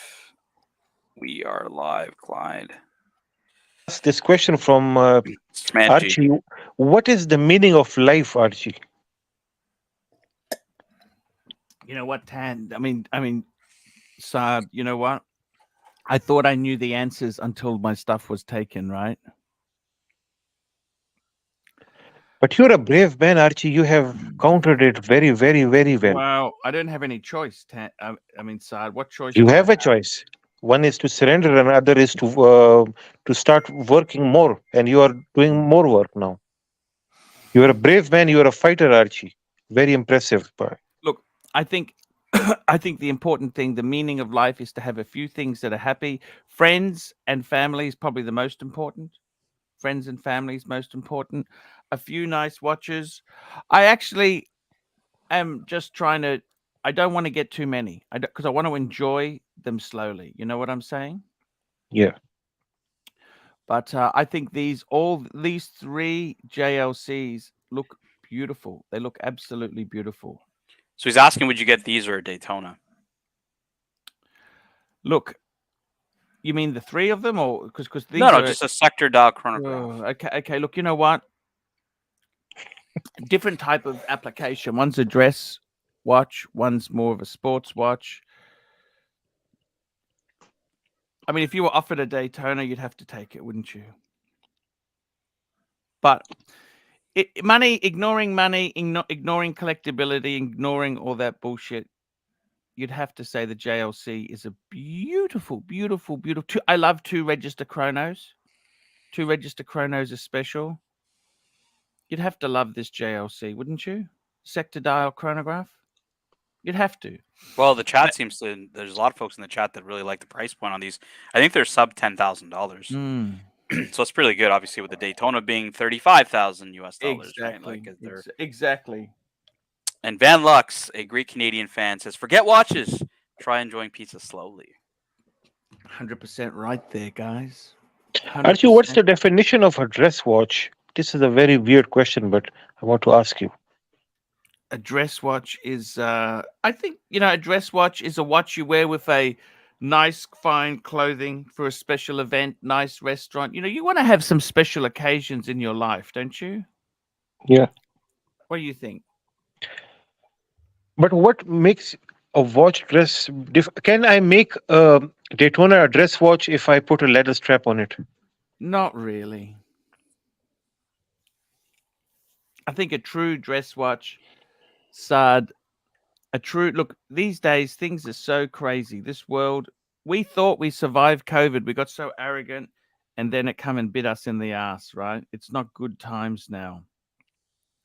I think realistically, a dress watch, Saad, dress watch is for special occasions. How special do you want to make it?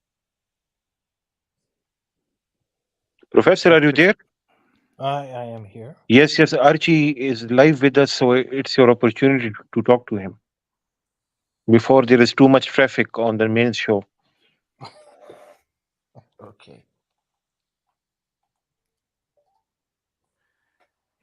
It's very late. I should say it's early morning in the UK now, so he's probably wants to have some nap. He's in some other country. No, not Professor, even. Professor, what do you think of this watch on the screen? Are you a fan of this watch?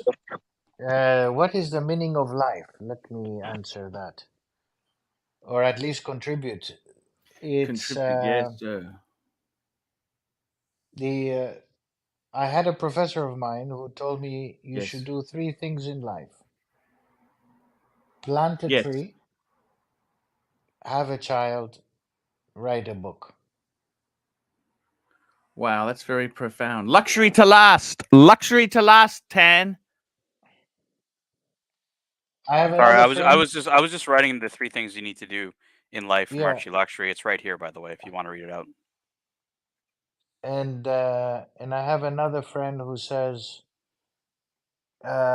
meaning of life is to have enough money to take your friends out and enjoy a good lunch or dinner.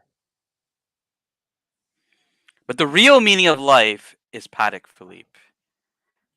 Even though the pontiff himself somehow has shunned the brand, he's hiding his 5196 from the world, and nobody knows. And imagine he had at one time 6 Patek Philippes. 6.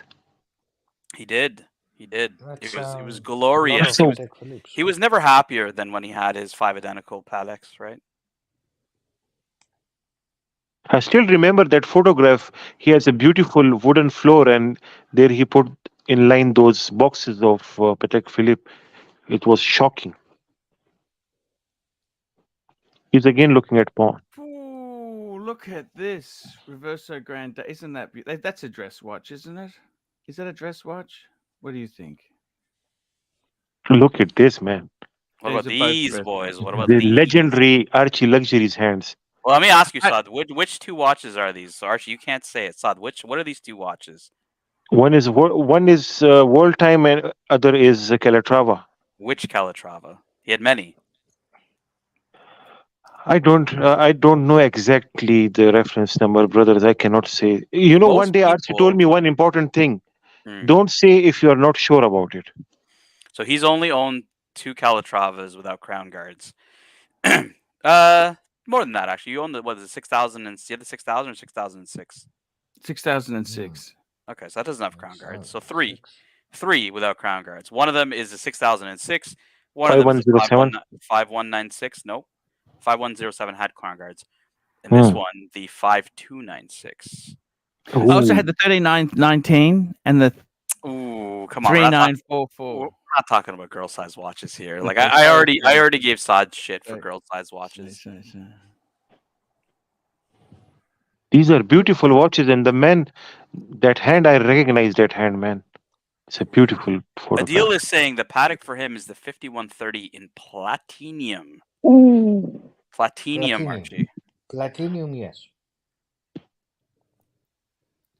Oh, the 5130 in platinum, boys. Oh, that's an amazing watch. I love that watch. Look at this. What's holding you back from this, Archie? What's holding you back from a platinum? Crown guards, just a beautiful. How I much got a is choice. this, Tanzil? Do I pay my taxes or do I get the watch? Tell me that. Let's go and get women. I don't know how much this one is. I think they're not. Like Zoso was looking to trade one of his Daytonas for one of them. They're not astronomical, but they're not cheap. They're hey, you got a comment here from Serdi Danny. A really, really important comment. Serdi Danny says, Tan, I totally agree with you about Archie not even wearing his Patek. People are starting to wonder, man. They're starting to wonder about the missing Patek Philippe, whether Archie has sold it potentially for new curtains. We don't know. It hasn't been seen in weeks. Well, the problem we'll find out that out in the main show. The problem is I can't keep anything at home now, can I? Yeah, you know, it's gonna be on your wrist. Put it on your wrist. Who's gonna come to your nightstand? You're gonna clock them like you did with the Louis Vuitton case when they tried to steal that from you. Hey, I never thought they would take the shit they did, but hey, you know what? I learned a very valuable Archie, is your briefcase is gone also? Yes. Here. Yes, they're gone. I had one that was getting repaired by LV. That's the one I sold to fella because that wasn't home. That was getting a repair done by LV. Nick Miller says, Pontiff, it is essential for you to get into a high-level brand like Patek, in addition to having a foundation of Rolex. He's asking you to get into the brand. They don't even know that you're into the brand, Archie.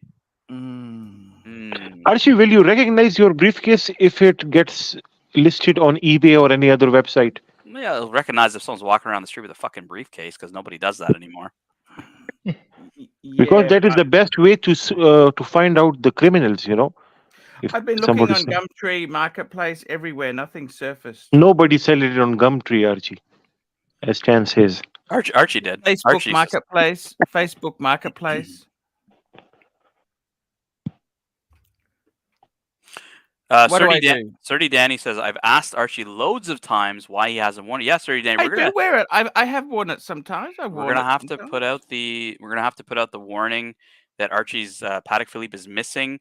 A good friend, 80 Never Calling, is going to create the milk carton design to say missing watch, and then we're going to put the 5196 because we haven't seen it. We think Archie has sold it to fund potentially some new curtains. Oh, Mr. Zoso, $5. Trade my white gold blue dial Daytona straight up for a 5130. Straight up thoughts. Oh, that's expensive. It's got to hurt, Arch. It's got to hurt.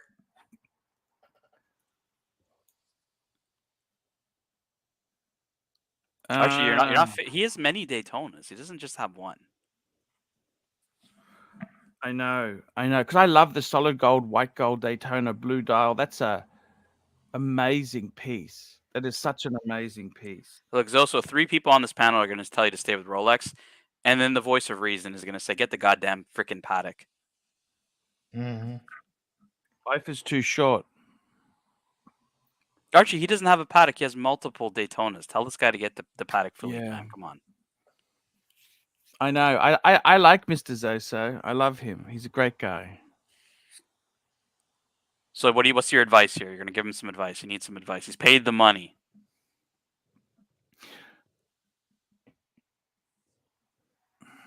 You can't do it, can you? This is why Mr. Serdi Danny is officially going on strike from the ArchieLuxury channel until you put your Patek on, because we believe you've sold the Patek Philippe 5196. Oh, you're lucky that the bear is not here, because I'm running wild with these stories right now. The script writers are back, Archie, and your Patek is missing. Back. Yes. That's right. 100%. Nick Miller believes you bought new curtains. You've sold your Patek and you bought new curtains. Yeah, but you should at least wear it like once. Like I think I saw you wear it like a couple weeks ago. Yeah, I loved it. It's very delicate. You said that to me too. I dinged it. You know, you got to be careful you don't ding into a door or something. So you did ding into a door? No, I'm just saying you've got to be very you got to have your wits. It's not like just putting a Rolex on and you can just do Well, whatever. wasn't Plastic complaining about a ding in one of them or something like that? He was going to buy one, but I said to him he could get any. Plastic's very hard to deal with. You know, I don't know what to say. But you were going to sell him a strap, and then he backed out of the deal. Right. He's hard. He's hard. Life is hard, Archie. But you take life by the balls and you wear your Patek Philippe. Now, Ducky says you need to get a Lange instead. Ah, got you. A Lange instead. All right. EMT Cal says upvote Fikers. Only 35 thumbs up so far. So to give us some support on upvoting, we got Mike the Snakes. It's quite intermission here for you guys. Hey, everybody. It's time to upvote. Woo! Look, I can even do it. Watch. There. It was that easy. All I needed to do is to upvote. That's all you need to do. It doesn't even take a wiggle of your finger or even just a wiggle of one of my teeth here to upvote. Just do it. We got Surdy Danny Archie who's saying, Archie, you're the one who got me into Patek by the Calatravas you've had and the one you have now. And you're letting the team down. I'm not mad, just disappointed. Ooh. Amazing stuff, isn't it? I mean, it was the meaning of life to you, the Patek Philippe's, or the meaning of life, Archie. Yeah. and now it's just sitting in the bank safe. You're a little safe queen. Yes, you're right. 100% right there, hey? I mean, you drive your BMW more than you see that Patek. Yes. Yeah, I it's for special occasions, you know, you've got a fair point there, Tan. Fair point. Well, how often did you wear your other ones? Like, how often were you wearing the World Time, for example? It's not about, I it was special occasions as well. You know, look, I used to like looking at them and that's partly the reasons I had them at home because I like to play with them, but obviously that cost me dearly in the end. Well, look at all the love you spread in the world here. Aunt G says, I got my 5227 because of Archie. Wow. That's so sweet. Super chat. Super chat. Here we go. Mr. Zoso, $2. Arch, answer, trade up or keep yellow gold. My advice is I'd keep the yellow gold. I'm sorry. I just think that's such an amazing watch. The Patek's amazing, but I would keep the white gold. It's on a bracelet. It's not even on an Oyster Flex. This is a proper solid gold heavy hitter. So Scotty Clark is asking, what's the scoop? He got is this the Archie show or the pre-show? He didn't get the notification. Well, the pre-shows somehow or sometimes got a bit more viewers sometimes than the main show. So Archie gets to choose which show he likes to go with. Yes. We did a bit of a pre-show. And Danny says he's not happy with your answer. I think you got to go full screen and address this missing Patek of what's going on. Like, they want to know what's happening with you and Patek Philippe here. Hey, the burglars, it's no win, no win. No win one way, no win the other. Guys, I can't keep them at home anymore. I got to keep it in the bank. I learned that lesson very, very, very hard. It was learned the hard way. Meanwhile, as he sits with a Louis Vuitton box right in the back that we can see behind him. But yeah. It's very tough. Very tough. Very tough indeed, boys and girls. Very tough indeed. Very tough. But I don't know, man. I would have told Zoso to go for the 5130. He already has a bunch of Daytonas. Like, why does he need another? But a white gold one is special on the bracelet. So is a platinum World Time. Yeah. Which watch do you love more? Not money. Take money aside and take. I love the World Time more. Right. So you're just thinking in terms of monetary resale value. I just think it's such a special piece to have it's a baller watch, isn't it, really? EMT Cal says, Archie, you never answered my members super chat a few episodes ago. So we're sorry for that, EMT Cal. We don't always see the members chats here, but I'll make sure we read it out. Have you insured the new watches is the question. Have you insured your new watches? I don't want to discuss any new arrangements. I've been told not to discuss nothing. but they are in the bank safe. They're in the bank safe. We want to see some of them in the wild. We want to see some of them being worn, being enjoyed, you know, especially that 5196, which is, I think, a cornerstone to the channel. That can be a one and done Patek, really, can't it? What do you think? I think you'd struggle to wear that every day. Yeah, but I mean, just to have a special occasion Patek, it's ideal because it's manual any wine. There's Patek no date to set. It's just such a great piece. Any Patek Philippe is a one and done. You know, for some people that just want to have, like I think Toyota Mo said, you know, the 5212 is something he's extremely happy with, and he may not need another Patek Philippe, you know, because he's got a steel watch, you know, with a complication and something that's more classic. So yeah, like some people, you don't need more than one, right? So yeah, no, the 5196 is a great watch. Nothing wrong with it. I'm just saying it's unfortunate that that watch doesn't see the light of day, you know? Yes. Understood. Oh, I don't think I filled you in on this. So Thierry Stern, we were talking about this watch, Archie. It was the travel time Calatrava. I'll just add. You want to add that person? Yeah, I added him. Okay. He's added. Put on Danny. Sir Danny.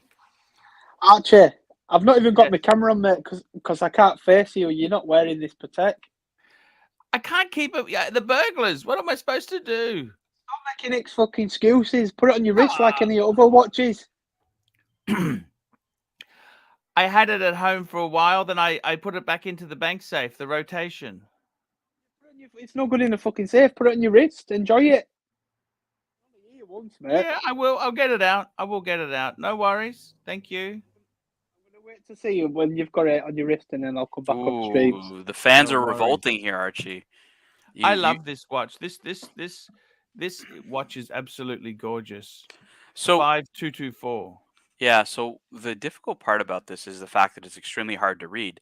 So someone was interviewing, I think it was Revolution Watch that was interviewing, or actually it was a Rob Report that was interviewing Thierry Stern, and he admitted that it was hard to read. Thierry Stern said, "Yeah, I know," because if you think about it, they see the 24-hour marker usually is at the 12 o'clock, but here he's put it at the 6 o'clock. And they asked him, they're like, "Why would you do that? Like, it's a very unusual way of showing the 24-hour markers." And he said, you know, when I see 12 o'clock and I see it as 24, he's like, you know, I always think it's noon. I don't think it's nighttime.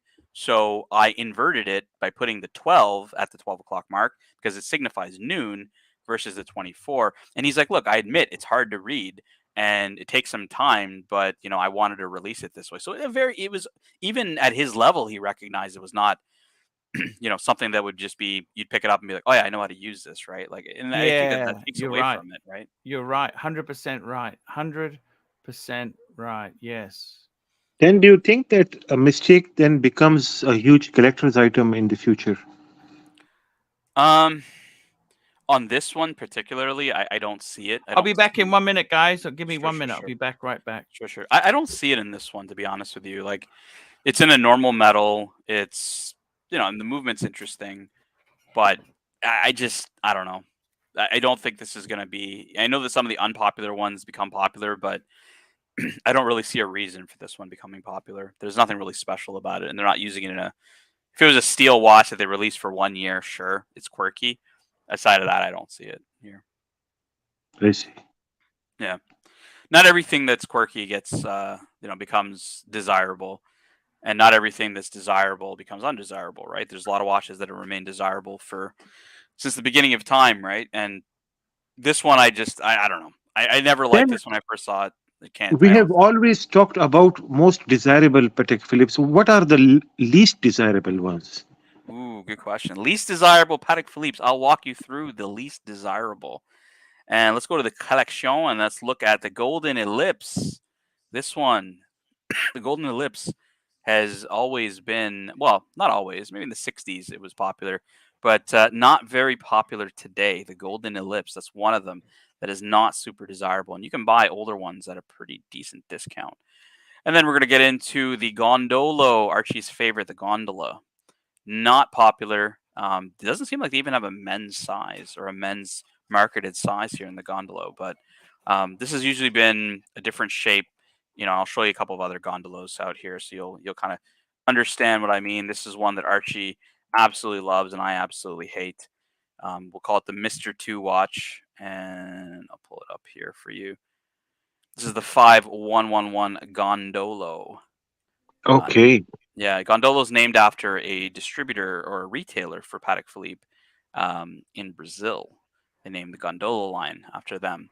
So yeah, these ones are not very popular, and you could also, and then if you kind of go into the mainstream stuff of And what's not, they're not bad looking watches, to be honest. This one, it's I just will not. put this over the GLC.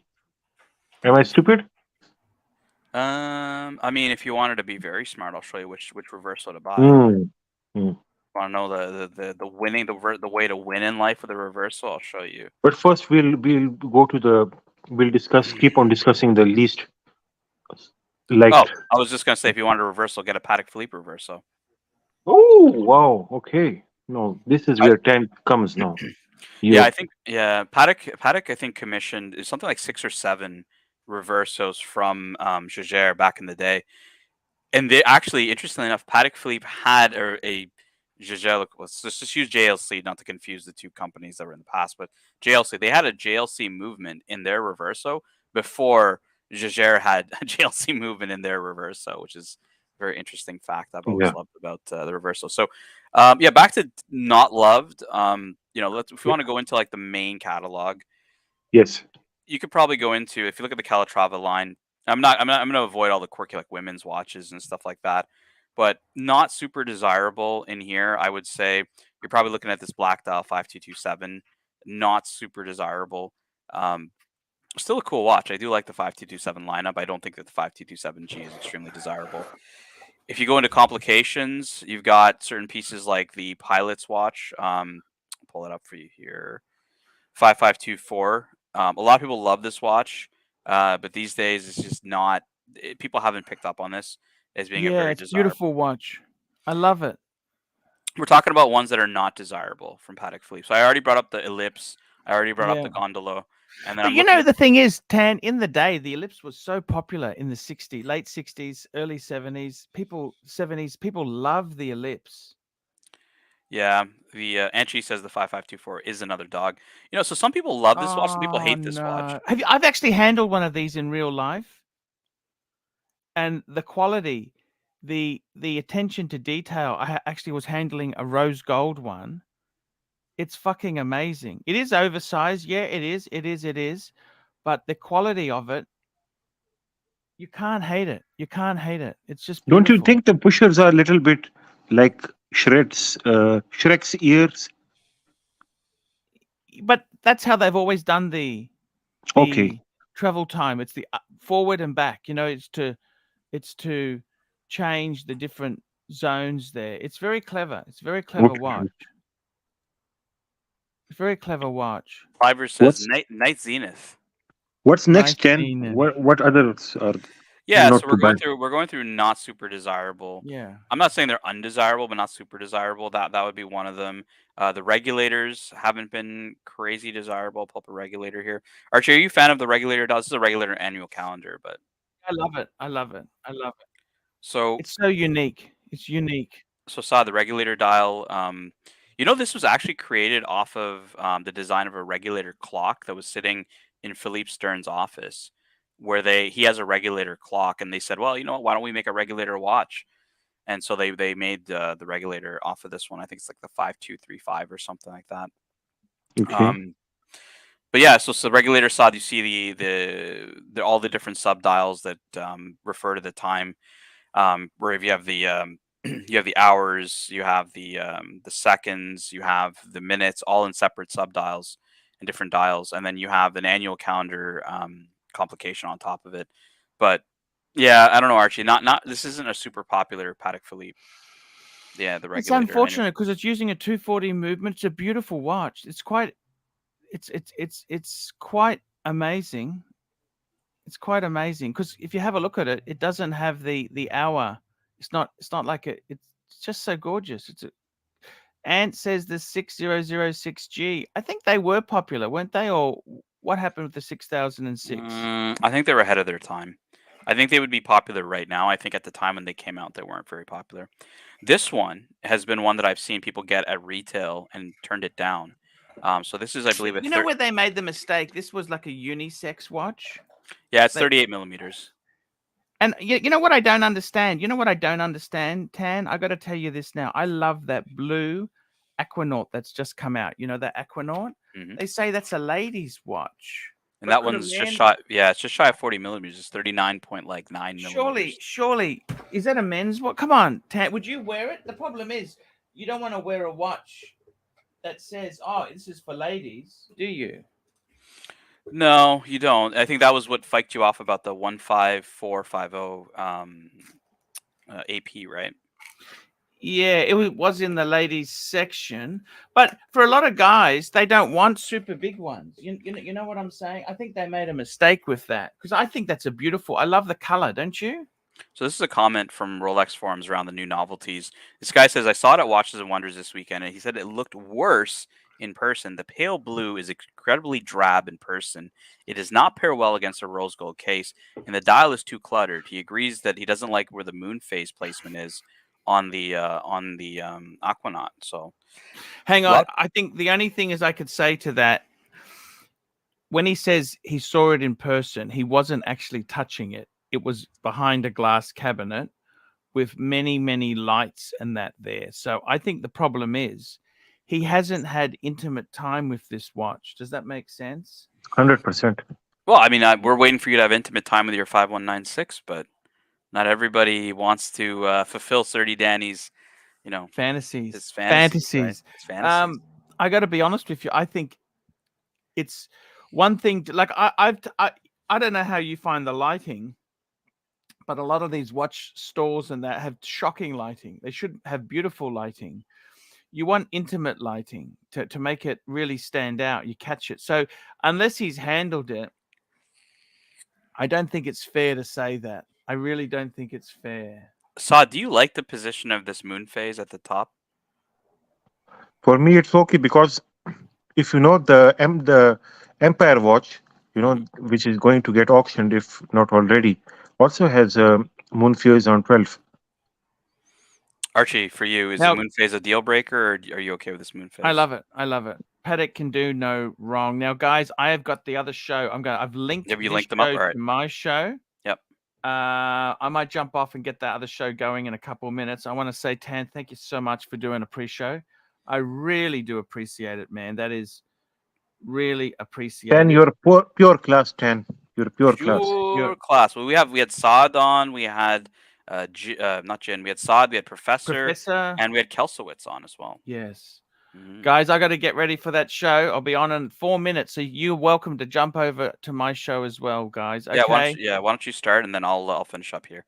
Thank you, sir. I'll be starting 3 minutes. 3 minutes countdown. Thank you. And I've already set the link up. Okay, I've already set the link. Sure. Thank you, sir. All right, so I'll cover some of these comments here. Sturdy Danny says, "Yeah, keep poking him, Tan, about the 5." We will, Sturdy Danny. We will until he brings the Patek back to the live stream. We will. We got Road Imitation who says too much gold accents on the dial. I actually agree. I think the more closer you inspect this piece, everyone's kind of enamored. Oh, it's an Aquanaut and whatever. But I think when you get into the details of the piece, it's okay. When something new arrives, it is especially with the new model cars. People hate them. After some time, they get used to with the design, and they love it. What about this side? Is this simple enough for you? Is this something you would go for? The Aquanaut 5167 in stainless I don't steel? like rubber, as you said before. Also, that on expensive watch, it doesn't look right having a rubber as a bracelet. So that is the problem I have for this watch. Got a question here about the Ellipse 3770. Let's pull up an Ellipse 3770 here for everybody. The Enigma. So this is a 3770. So this is the Nautilus. Okay, so this one, EMT Cal, was this always a quartz only piece? But it is a Nautilus and a Ellipse mix. Yeah. Man, it's not bad actually. It's a little strange, but it's very old-fashioned now. Yeah. I would say. Yeah, it's a bit. I mean, but all these watches are old-fashioned, right? Like they're all 70s design. I don't mind it. I don't think it's amazing, But You definitely, used to have a Bentley also, right? Bentley. You used to have a I've Bentley. never owned a. I've driven a Bentley. I've never owned a Bentley. No. No, I'm not Really? into like the high like luxury like Rolls Okay, Royce. okay. This is Bentley. what I I don't really. wanted to ask you. Yeah, I'm not. I'm not. That's not really the kind of car I like. Sports cars. Because when it comes to watches, you are into those Rolls Royce kind of category, serious kind of watches. But on cars, you are very different. Yeah, I mean, on cars, I like sports cars. I like supercars. I like exotic cars, and for me, Lamborghini is one of the big brands for exotics. I haven't been much into Ferrari lately. I liked a lot of classic Ferraris. And All Ferraris my life, I wanted a Lamborghini and always used to love Lamborghinis, especially the Diablo in our times, the Diablo. Yeah. Diablo is an amazing. Then when the Murcielago came, man, it was we have one special guest here. I have a special guest. Oh no! He said, "God, you're gonna tickle his balls." That he said, "Damn the boy, he's an absolute legend."